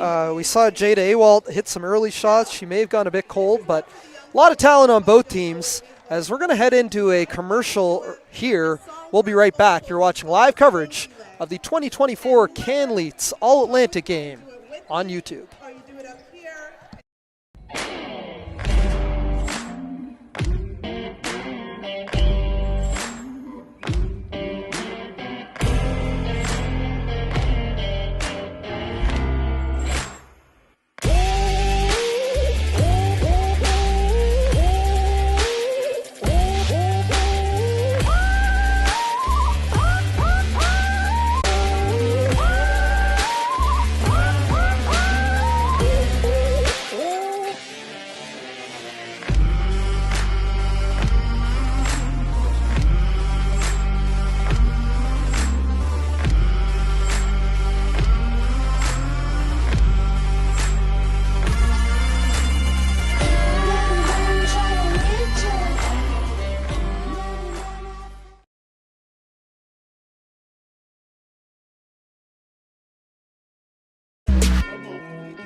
Welcome back to the 2024 Canleets All-Atlantic game as we take a look at some highlights of that third quarter. And that third quarter was all Team Dalhousie.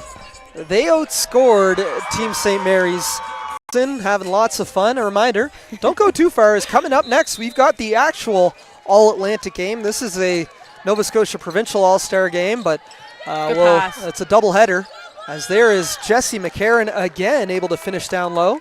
Break through that pressure. McCarron just doing those little things, like they're not calling plays for her, but she's finding mismatches in the post, hitting the offensive glass. She's doing a little bit of everything. Yeah. As Dalhousie looking to add on to this lead. Getting downhill is Allie McLean, unable to finish. Good sportsmanship there from, is that her high school teammate, Ava McNutt? Yeah. Love to see those two compete for sure. And now it's Julia Sampson pushing. Looking for the whistle. Look at that. McCarron, another offensive rebound. McLean for three. Oh, good board. Sampson, I think that one's over the back. It was over the. It was. I mean, nothing she could do, but good box out. It was a good box by out McNutt. McNutt, she did a great job of backing her out, so wasn't able to fully reach over that back, but not get a foul call. Absolutely is. Got ourselves a 20-point ball game here, but a lot of talent on both sides. As Amaya Tolliver dishes it out for Teeny Beals. Now driving to the lane is Ella Hoyt. Hoyt out of Halifax Grammar School. Looking to spin into the lane. Lots of contact. No. Follows up her own shot. But look at the defensive intensity. I mean, the second that ball hits the deck, Oh, for sure. she's Red swarmed. is there. Yeah. Be a baseline inbound here. Nadia Barrington to trigger. Around the horn for Ava McNutt, the defensive player of the year. Arms all out on defense. Nothing easy. Nadia Barrington puts one up. Tough. No good. Tough And defense. heading the other way, it will be Dalhousie basketball. 8:41 to play, live here from the Dalplex. I will say I'm super impressed with Red's defense right now. Everybody has their arms out. They're really buying in. And that's tough in an all-star game to work and just to be on that same page right away when you haven't played together before, for sure. So I applaud them for that. Well, we talked a little to John Amoa at half, their assistant coach, and he told us that was their what they were talking about. That was their emphasis. Contagious energy, for sure. Showed to Jasmine Kane, a former St. Mary's Husky, who is their head coach here today. Okay. Yeah. She was a AUS All-Rookie team member one year. I think her rookie season was the last St. Mary's championship before last year. Wow. So 2015-16. Okay. Yeah. Well, I'm for sure going to have to go over there and say hi Yeah, afterwards. absolutely. And her and her cousin, or her sister, Angelina Carvery, were a tremendous duo. I've heard that name before. Yeah, I've Angelina heard was an all-star for SMU. The days before Alina and Clara and Lucy and Courtney. But what a tremendous last couple seasons you had with St. Mary's. As we get maybe a charge. Looks like it's going to be overruled here. Foul is going to go against Dalhousie. Do have some stats here, but they're very difficult to read. But it looks like Jessie McCarron is the leading scorer with 18 points. Wow. Our number 3, so what a game she's having. And Lily Francois leading the way for Team SMU with 11. As that miss, rebounded by Tolliver.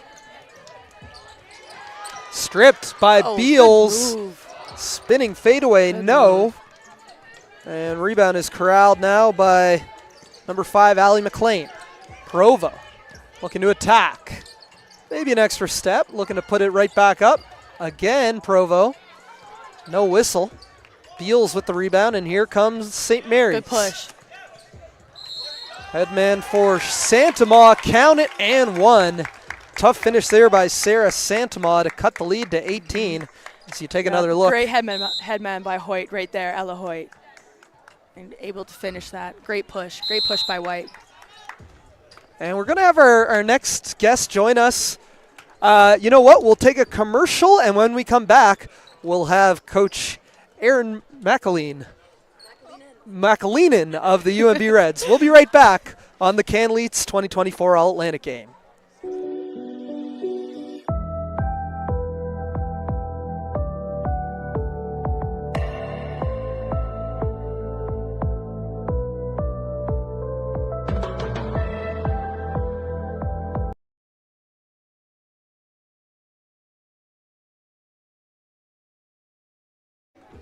All right, welcome back. We're pleased to be joined by the head coach of the UMB Reds women's basketball team, Aaron McAleenan.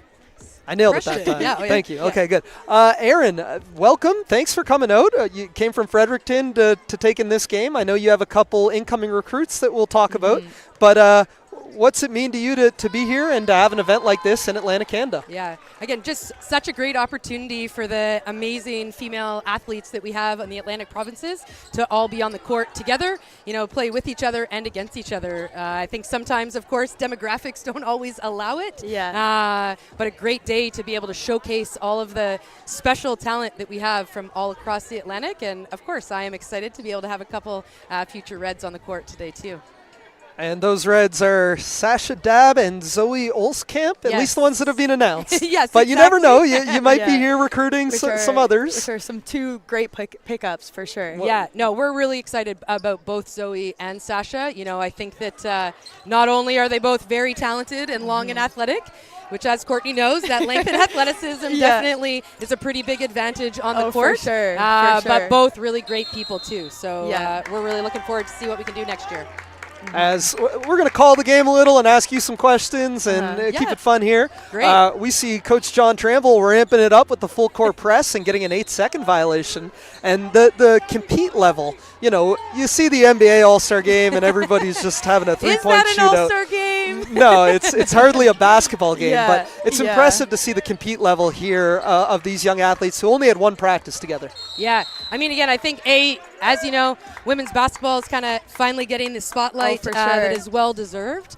So I think that you can see how competitive they are, and women's basketball is just so much more of a team sport. I think that we do a really great job of sharing the ball, and impressive to be able to do it after only one short practice, right? Yeah, absolutely. And how does it feel like? I think you're the only woman head basketball coach in the AUS, and I think as a woman who is interested in coaching and maybe getting to that head coaching level, how do you feel like being in that position and holding that as the only woman in AU head coach?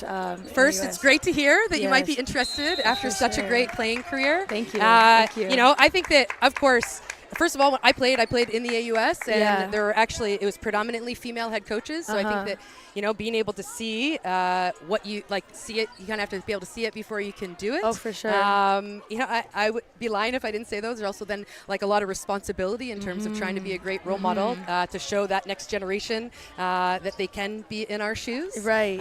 For sure. Yeah, and again, just at the end of the day, I love being able to give back to the sport and the game, and on the East Coast, since it gave me so much as a player. Right. So I know for me, you're absolutely a role model, and I love seeing that. And I love seeing obviously women in those head coaches positions as it's would you have said that a few months ago? Absolutely. I still absolutely I still would have. So it's really nice to see. I know for me personally, and I'm sure for other people out there as well. Yeah. So. Well, again, I think one of the things about coaching, you know, and I'm sure you felt it, especially as a player. Like, I know you're such a great leader for your team. Thank you. I appreciate that. You know, it's that passion that then, as you get into coaching, at the end of the day, you usually are the most passionate and/or competitive one, kind of in the gym. Yeah. And you're really trying to inspire and motivate, your players. So I think that you come by that part honestly and naturally, which plays a big role. But again, I think it's just great to be able to have more females involved, and of course, awesome today to be able to see the female officials too. Right. You know, I do think that that's a part of the game. We have to continue to grow and evolve and really support their development. So that we can continue to evolve. At the end of the day, we need officials to be able to play our game too. Yes. So I think the more that we're able to work together, that's going to be better for all of us. Oh, 100%. 100%. Want to mention a couple things here. What a comeback we're kind of seeing from the team in white. They've got it down to 13. The press is working, turning them over, and fouls. The team fouls are now 5-0. How a full court press can quickly change a basketball game, right, Coach? Well, I think you can just see that the white team is just being so much more aggressive, you know, and I think typically when you are the more aggressive team, not only are you able to usually draw more fouls, but of course trying to turn the other team over and or speed them up a bit, right? You know, which I'm is sure Courtney can relate with her team this year, playing some pretty great defense and being disruptive, and how that can really then fuel their offense, right? Which is what this team's doing right now. Yeah, we definitely relied heavily on our press and our defensive. Ooh. What a steal there by Jamie Lynn Provo. She's heading the other way. Stops and unable to finish. Jamie Lynn Provo heading to Cape Breton University to play soccer. Soccer, I mean, first of all, soccer is such a great sport to also play as you develop your fundamental skills, and I would say footwork and spacing. But of course, as a basketball coach, I'm really hoping that then it's just for them to build their skills to come on back to exactly, right? We were talking about it a little. I remember Jenna May Ellsworth was playing soccer at UPI, and then when she stopped playing soccer, it really took her to an entirely new level. Oh, for sure. Not that she couldn't balance both sports at once, but just the conditioning to go play a full season and then get ready for basketball. Well, again, she is a phenomenal athlete. I didn't watch her on the soccer field, but I sure saw her on the basketball court. Oh my goodness! court. I had the opportunity to play against her, and she's tough. She's a tough player. But again, I think so much of the, the stop-starts, change of direction, which plays such a big role in your ability to be effective offensively and defensively in basketball, that you can really develop that on the soccer field. Oh, for sure. And just her bodily control and just being able to take that contact and be able to finish through that. She was so good at that. Yeah. Well, Coach, I know your coaching, your basketball career and journey has taken you all over Canada, but tell me what, how closely you've been paying attention to, even when you were away in Ontario, to what was going on here on the East Coast, and your thoughts on the basketball scene here in Atlantic Canada, all the way from the youth levels to the MWBA that we have now. Yeah, well, I mean, again, I've definitely been all over. I think that so happy to be back on the East Coast. Again, I think when you think about the passion and connection that you have to the place where you're from, but also I think just the place where I benefited a lot and being involved. But I think, on the East Coast, probably potentially because it's smaller communities, what I think that you notice, and even like in the AUS, right? I think it's that compete level. I think the pace of our game, definitely a lot of like a higher pace game in terms of scoring, right? Scoring averages is typically a bit higher for us out here. And then I think you're seeing through the development levels, right? The increase of, whether it's some prep programs and or the provincial teams and the experience and the development that these girls are getting to help prepare them and move them on to the next level. And I'm sure like the number of girls from the All-Star games this afternoon that are committed to go to post-secondary schools, and I'm sure then the grade 11s that are going to get opportunities and offers next year. It's great to see. Yeah, for sure.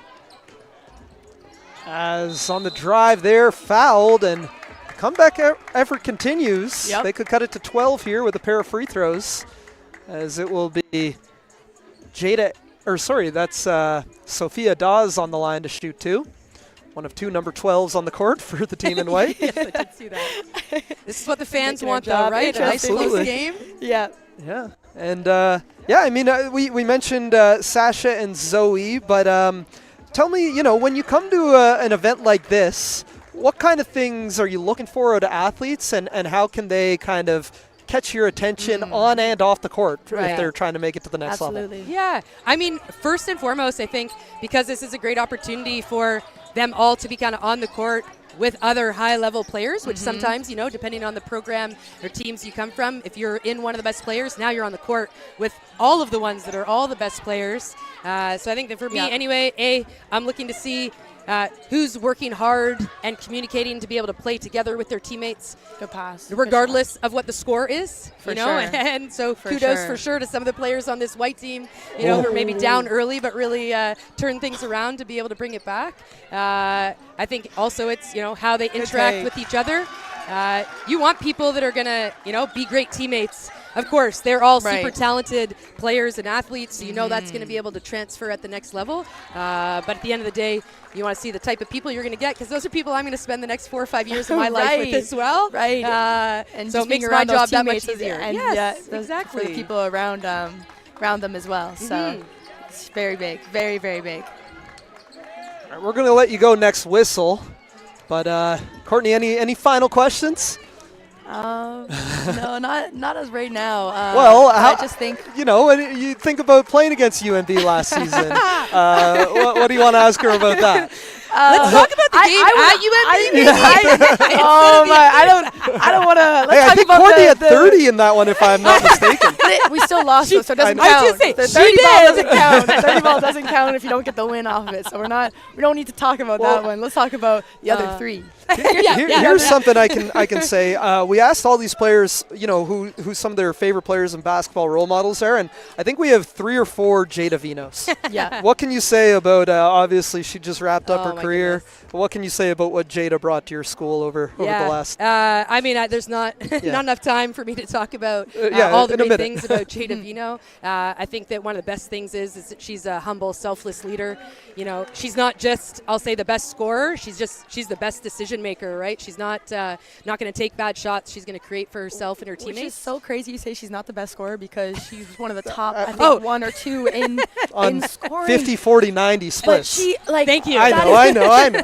Her efficiency, I know personally playing against her, her efficiency was insane because any shot, like you said, any shot she's taking, it's a great shot. Yes. It's an open. She's running you off the screen and she's getting that good look. You know, and she's not the fastest one out there either. No, exactly. But she's getting open. She's getting well, a and wide I'd open say shot. she's determined. You know, I think that I will always say the best thing she brought to our program was learning how to win, right? And as Courtney probably knows well, that's learning how to win in practice so that you're ready for game day. Oh, for sure. Right, on how to consistently compete in all the little battles. But yeah, we're of course pretty proud to be able to have Jada this past year as the MVP in the AUS and the Player of the Year in youth sports. Tremendous career and just, again, a great person. She's coaching in our Junior Reds program. She's coaching in the Basketball New Brunswick, the U17 provincial team. And so I'm just excited to see what she's going to be able to give back to that next generation. For sure. And I just think that's so big for AUS as well because, like you said, we had Ella Maysworth and now we had Jada Vino, that both Player of the Year, because you get a lot of CanWest players, you get a lot of OUA players getting that the big awards at the banquets and whatnot. And so I know personally as an AUS player now, it was great to see another AUS player get that Player of the Year award. So I was super happy for her, super proud to call her someone who I play against. So. Yes. Well, and like you said, I think it's just great recognition also for the league, right? For sure, and like acknowledging the AUS. Yes, exactly. Well, a lot of great female role models coming out of the AUS, and you're one of them, Coach. And we're very happy to have you join us on the broadcast. And we look forward to seeing some future Reds in the All-Atlantic game coming up next. Yes, as do I. Thank you so much both for your time and for your sure. support of girls basketball. Really appreciate it. Sure. Thank you, Coach Erin McAleenan. And we're back for the final 2 minutes, and we're gonna pay close attention to the game over the last 2 minutes here, Courtney. But that was awesome. Sorry for having to bring up, the Jada and the games you played against her. But you guys had some battles. Hey, we won 3 out of the 4. Yeah, so got the last that laugh. to me is good enough. No, absolutely is. We're back, coming up live on camera. Here you are. Say hi to the people. Hello, people. Hello, people.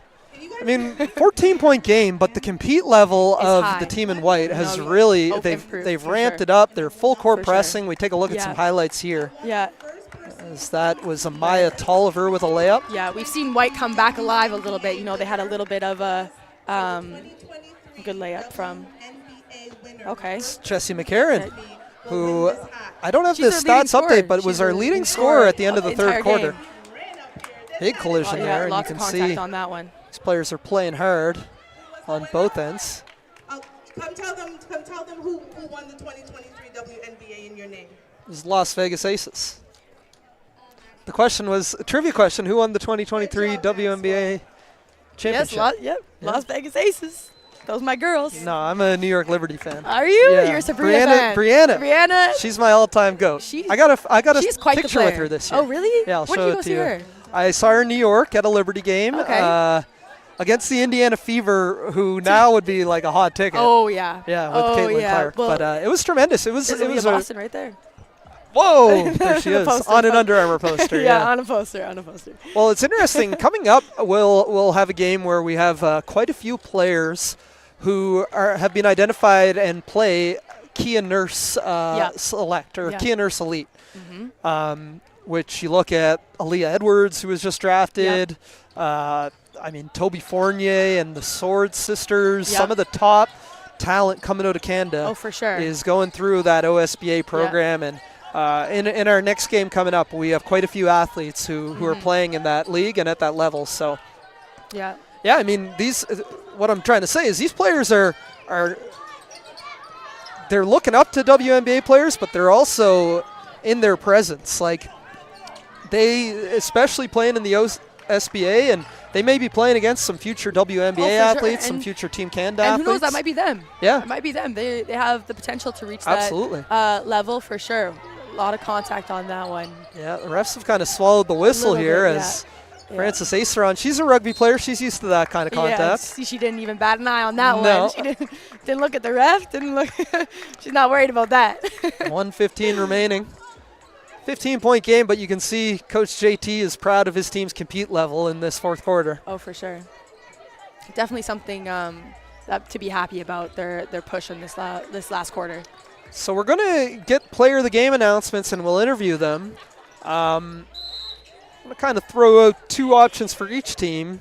I think Jessie McCarron and Jamie Lynn Provo have both been excellent, doing a lot of the little things that have really made a difference for Team Dalhousie. That rebounding, that defensive intensity, getting after loose balls, pushing the ball in transition that really helped them break away in that third quarter. And I think those two have been great offensively, but the whole team on Red has been great defensively, whether that's offensive rebounding, and just on defense, all their arms are out and just competing, getting low, pressuring the ball, and I think that's been so big for them, and what the lead that they ended up having.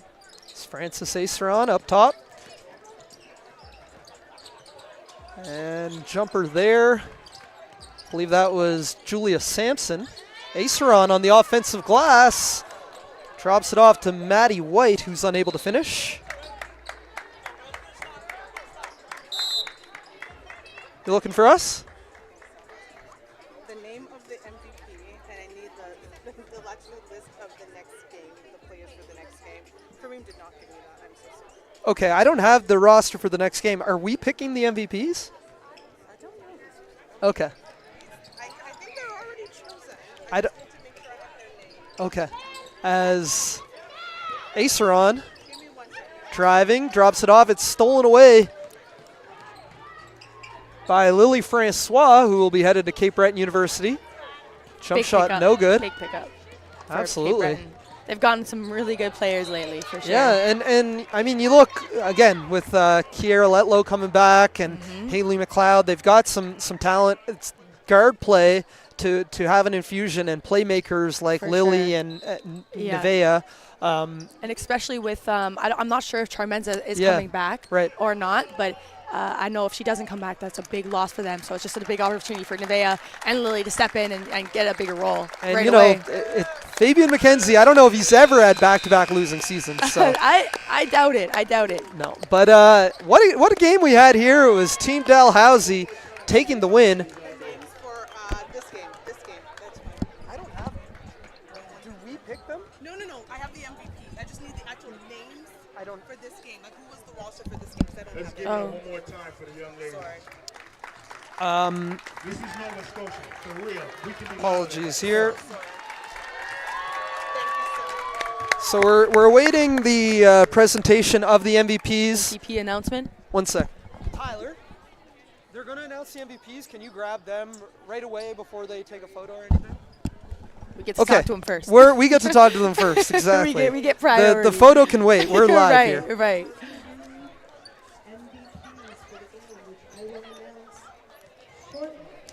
Oh. So, again, things are a little chaotic there, but the final score, 74-61, Team Dalhousie. We're awaiting the announcement of the team MVP, and a reminder not to go anywhere is coming up. Same channel, same YouTube stream. We'll have the big event, the All-Atlantic game here. A lot of all-star talent, a lot of youth sports commitments, and high-level athletes who will be on the court here at the Dalplex coming up shortly.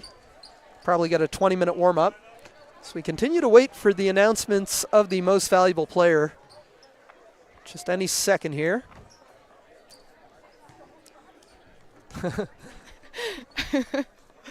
You gotta always be ready for the camera on here. See Jen Lloyd McKenzie, fresh into the MWBA orange hoodie. Yep. And you'll be playing in the MWBA. Where can fans watch you play this year? Well, aside from on Maritime Athletic Profiles YouTube. Yeah, I will actually be playing for the 56ers this past summer. Well, this summer, I guess. Yeah, so super excited to play for them. Play for Pat. Taking your talents across the harbor. Yeah, taking my to talents the dark side. to the dark side. Yeah, but I have so much love for the Hornets.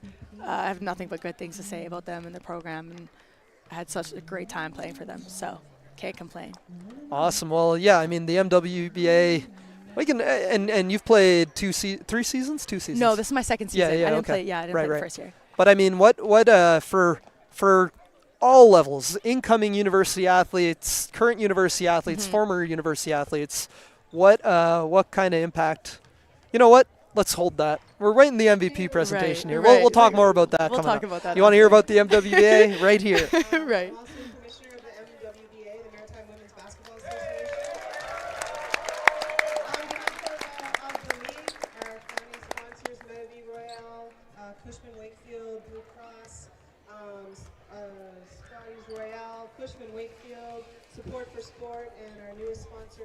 Lotto Corporation. We just want to congratulate everybody on a great day today. You are the future of our league, so we're happy to be involved. We look forward to seeing you continue your basketball journeys wherever they may take you. And congratulations on a great day and a great season, and continue to work hard on your game because the league is waiting for you. Have a great day, everyone. Thank you. Thank you for the question. Thank you. Okay, so for the two names of the MVP. Come on, guys. Come on, give me something. Tap something. Okay. First, from Team Dalhousie, number 3, Jessie McCarran. Come on down, Jessie McCarran. Jessie McCarran, well deserved. I think our interview was what really, like she didn't have points when we interviewed her. No, but as soon as she got off the mic, she was. Of the second MVP from Team St. Mary's. Once again for Jessie, guys. Hey, good job, Jessie. And next, for Team St. Mary's, number 8, Ella Hoyt. Give it up for Ella. All right, and Ella Hoyt for Team St. Mary's. But we are joined once again. Welcome back. Here's the thing. I got to be back. honest. We wanted to know. What do you credit the win today to? It definitely came from my teammates. My teammates did a lot of the dirty work, rebounding, transition, like just the energy that everybody brought. It was just such a great atmosphere to be in. So that definitely encouraged me to keep working. So I'd say I credit it to my team and my coaches. Shout out to Jasmine and John. They were amazing. I mean, we'll get you out of here quick as Ella's waiting on us. Oh, but we talked from a small town, smaller school, grade 10. For you to come out and win MVP and have a big game here, what does that say? And what kind of confidence does that give you heading into the future? I mean, of course, that gives me lots of confidence going back into my next season at North Nova and even this summer, just all the affiliations I want to be part of. But yeah, I'm just really happy that Awesome. we won. Courtney? Great work. I love your game. I'm a huge fan, and I love your compete level and just defensive pressure. So Thank you so much, great Courtney. work I've today. actually watched you play, and it means a lot to be talking to you right now. Thank you. I appreciate that. We love the support, and that means a lot to me. Thank you. You can watch her play this summer with the Lake Yes. City 56ers in the NWBA again. Coach is coaching the team. Pat. Havard. No way. Yeah. That's awesome. That's awesome. I love Pat. great, yeah. So he's a great coach. Yeah. All Anyway, right. thank you guys so much. Congrats, Go Jessie Ella. McCarran, the MVP. Great job. Great job. And our other MVP out of Team St. Mary's, it's Ella Hoyt. You know, hey, didn't get the win on the scoreboard, but you're all smiles. Yeah. You get the MVP trophy. Hi, Ella. I'm Alan. This is Courtney. Nice to see you. What Nice does to see you. it, since we haven't talked to you yet today, what does it mean for you to be involved in this weekend and be selected to this All-Star game? Yeah, it's really important to me. I think it was really special that I got an invite. I appreciate it very much. So it's been a great organization so far, and the games have been really fun. Courtney? No, for sure. And I think like the 2 MVPs, both grade 10s. That's very big, you know. And I love to see it, and like lots of good young talent. So how'd you feel that game flowed for you? And just I can't hear you can't hear you. What'd you say? How'd you feel that game? How'd that game feel for you and whatnot? Personally? Yeah, personally, and as a team. I don't think my shot was falling as much as I'd like it to, but as a team, I think we did a good job in the end, keeping the energy up. We had a slow first half. Like we started off really good, we kind of dropped off, and I think at the end we really pushed to try to get that win. For sure. All right, so you are grade 10, as was Jessie. What kind of confidence does it give you as a grade 10 to come into this game full of some of the top players in the province and put on a good performance and win MVP heading into the summer? I don't know if you're playing basketball in Nova Scotia. You can let us know. And your grade 11 year at Halifax Grammar. Yeah, it gives me a lot of confidence going to my next season, knowing that I did this well during this game. I'm excited for next season. And will you be playing BNS this summer? Hopefully, we're going to try and go for these 17 teams. So. Fantastic. Well. And I know you're playing for Trevor right now for Blaze. So how are you enjoying that? How's that looking for the rest of the summer? Oh yeah, it's really fun. All the girls compete really hard. Like the teammates are super supported, and For we all sure. try really hard in practice. So it's a lot of fun. That's playing with them. awesome. That's awesome. Actually, I have one line here. So your mom played basketball at Mount Allison, Yep. and your father coached you from ages 5 to 14. Yeah. Would you like to give any thanks or shout-outs to the camera? Yeah, they're my biggest supporters. They help me no matter what. If I have a bad game, they're always trying to support me, feed me like with confidence and stuff. Yeah, they're my biggest supporters, and I appreciate everything they do for me. Awesome. Well said. That'll get you some brownie points at home. All right, For sure. congratulations on the MVP, Ella Hoyt, and we look forward to seeing you back at this event for years to come. And have a great season. Yeah. Thank you. Great Awesome. work today. Great work today. All right. Half done. Game number 1 in the books. Game number 2 coming up in real like quick. 8 minutes. So Yeah, so don't stay go tuned. anywhere. We're going to take a quick break. We'll be back. The Can-Leats All-Atlantic game coming up on YouTube. See you then. Literacy is something that I wish I had learned at a younger age.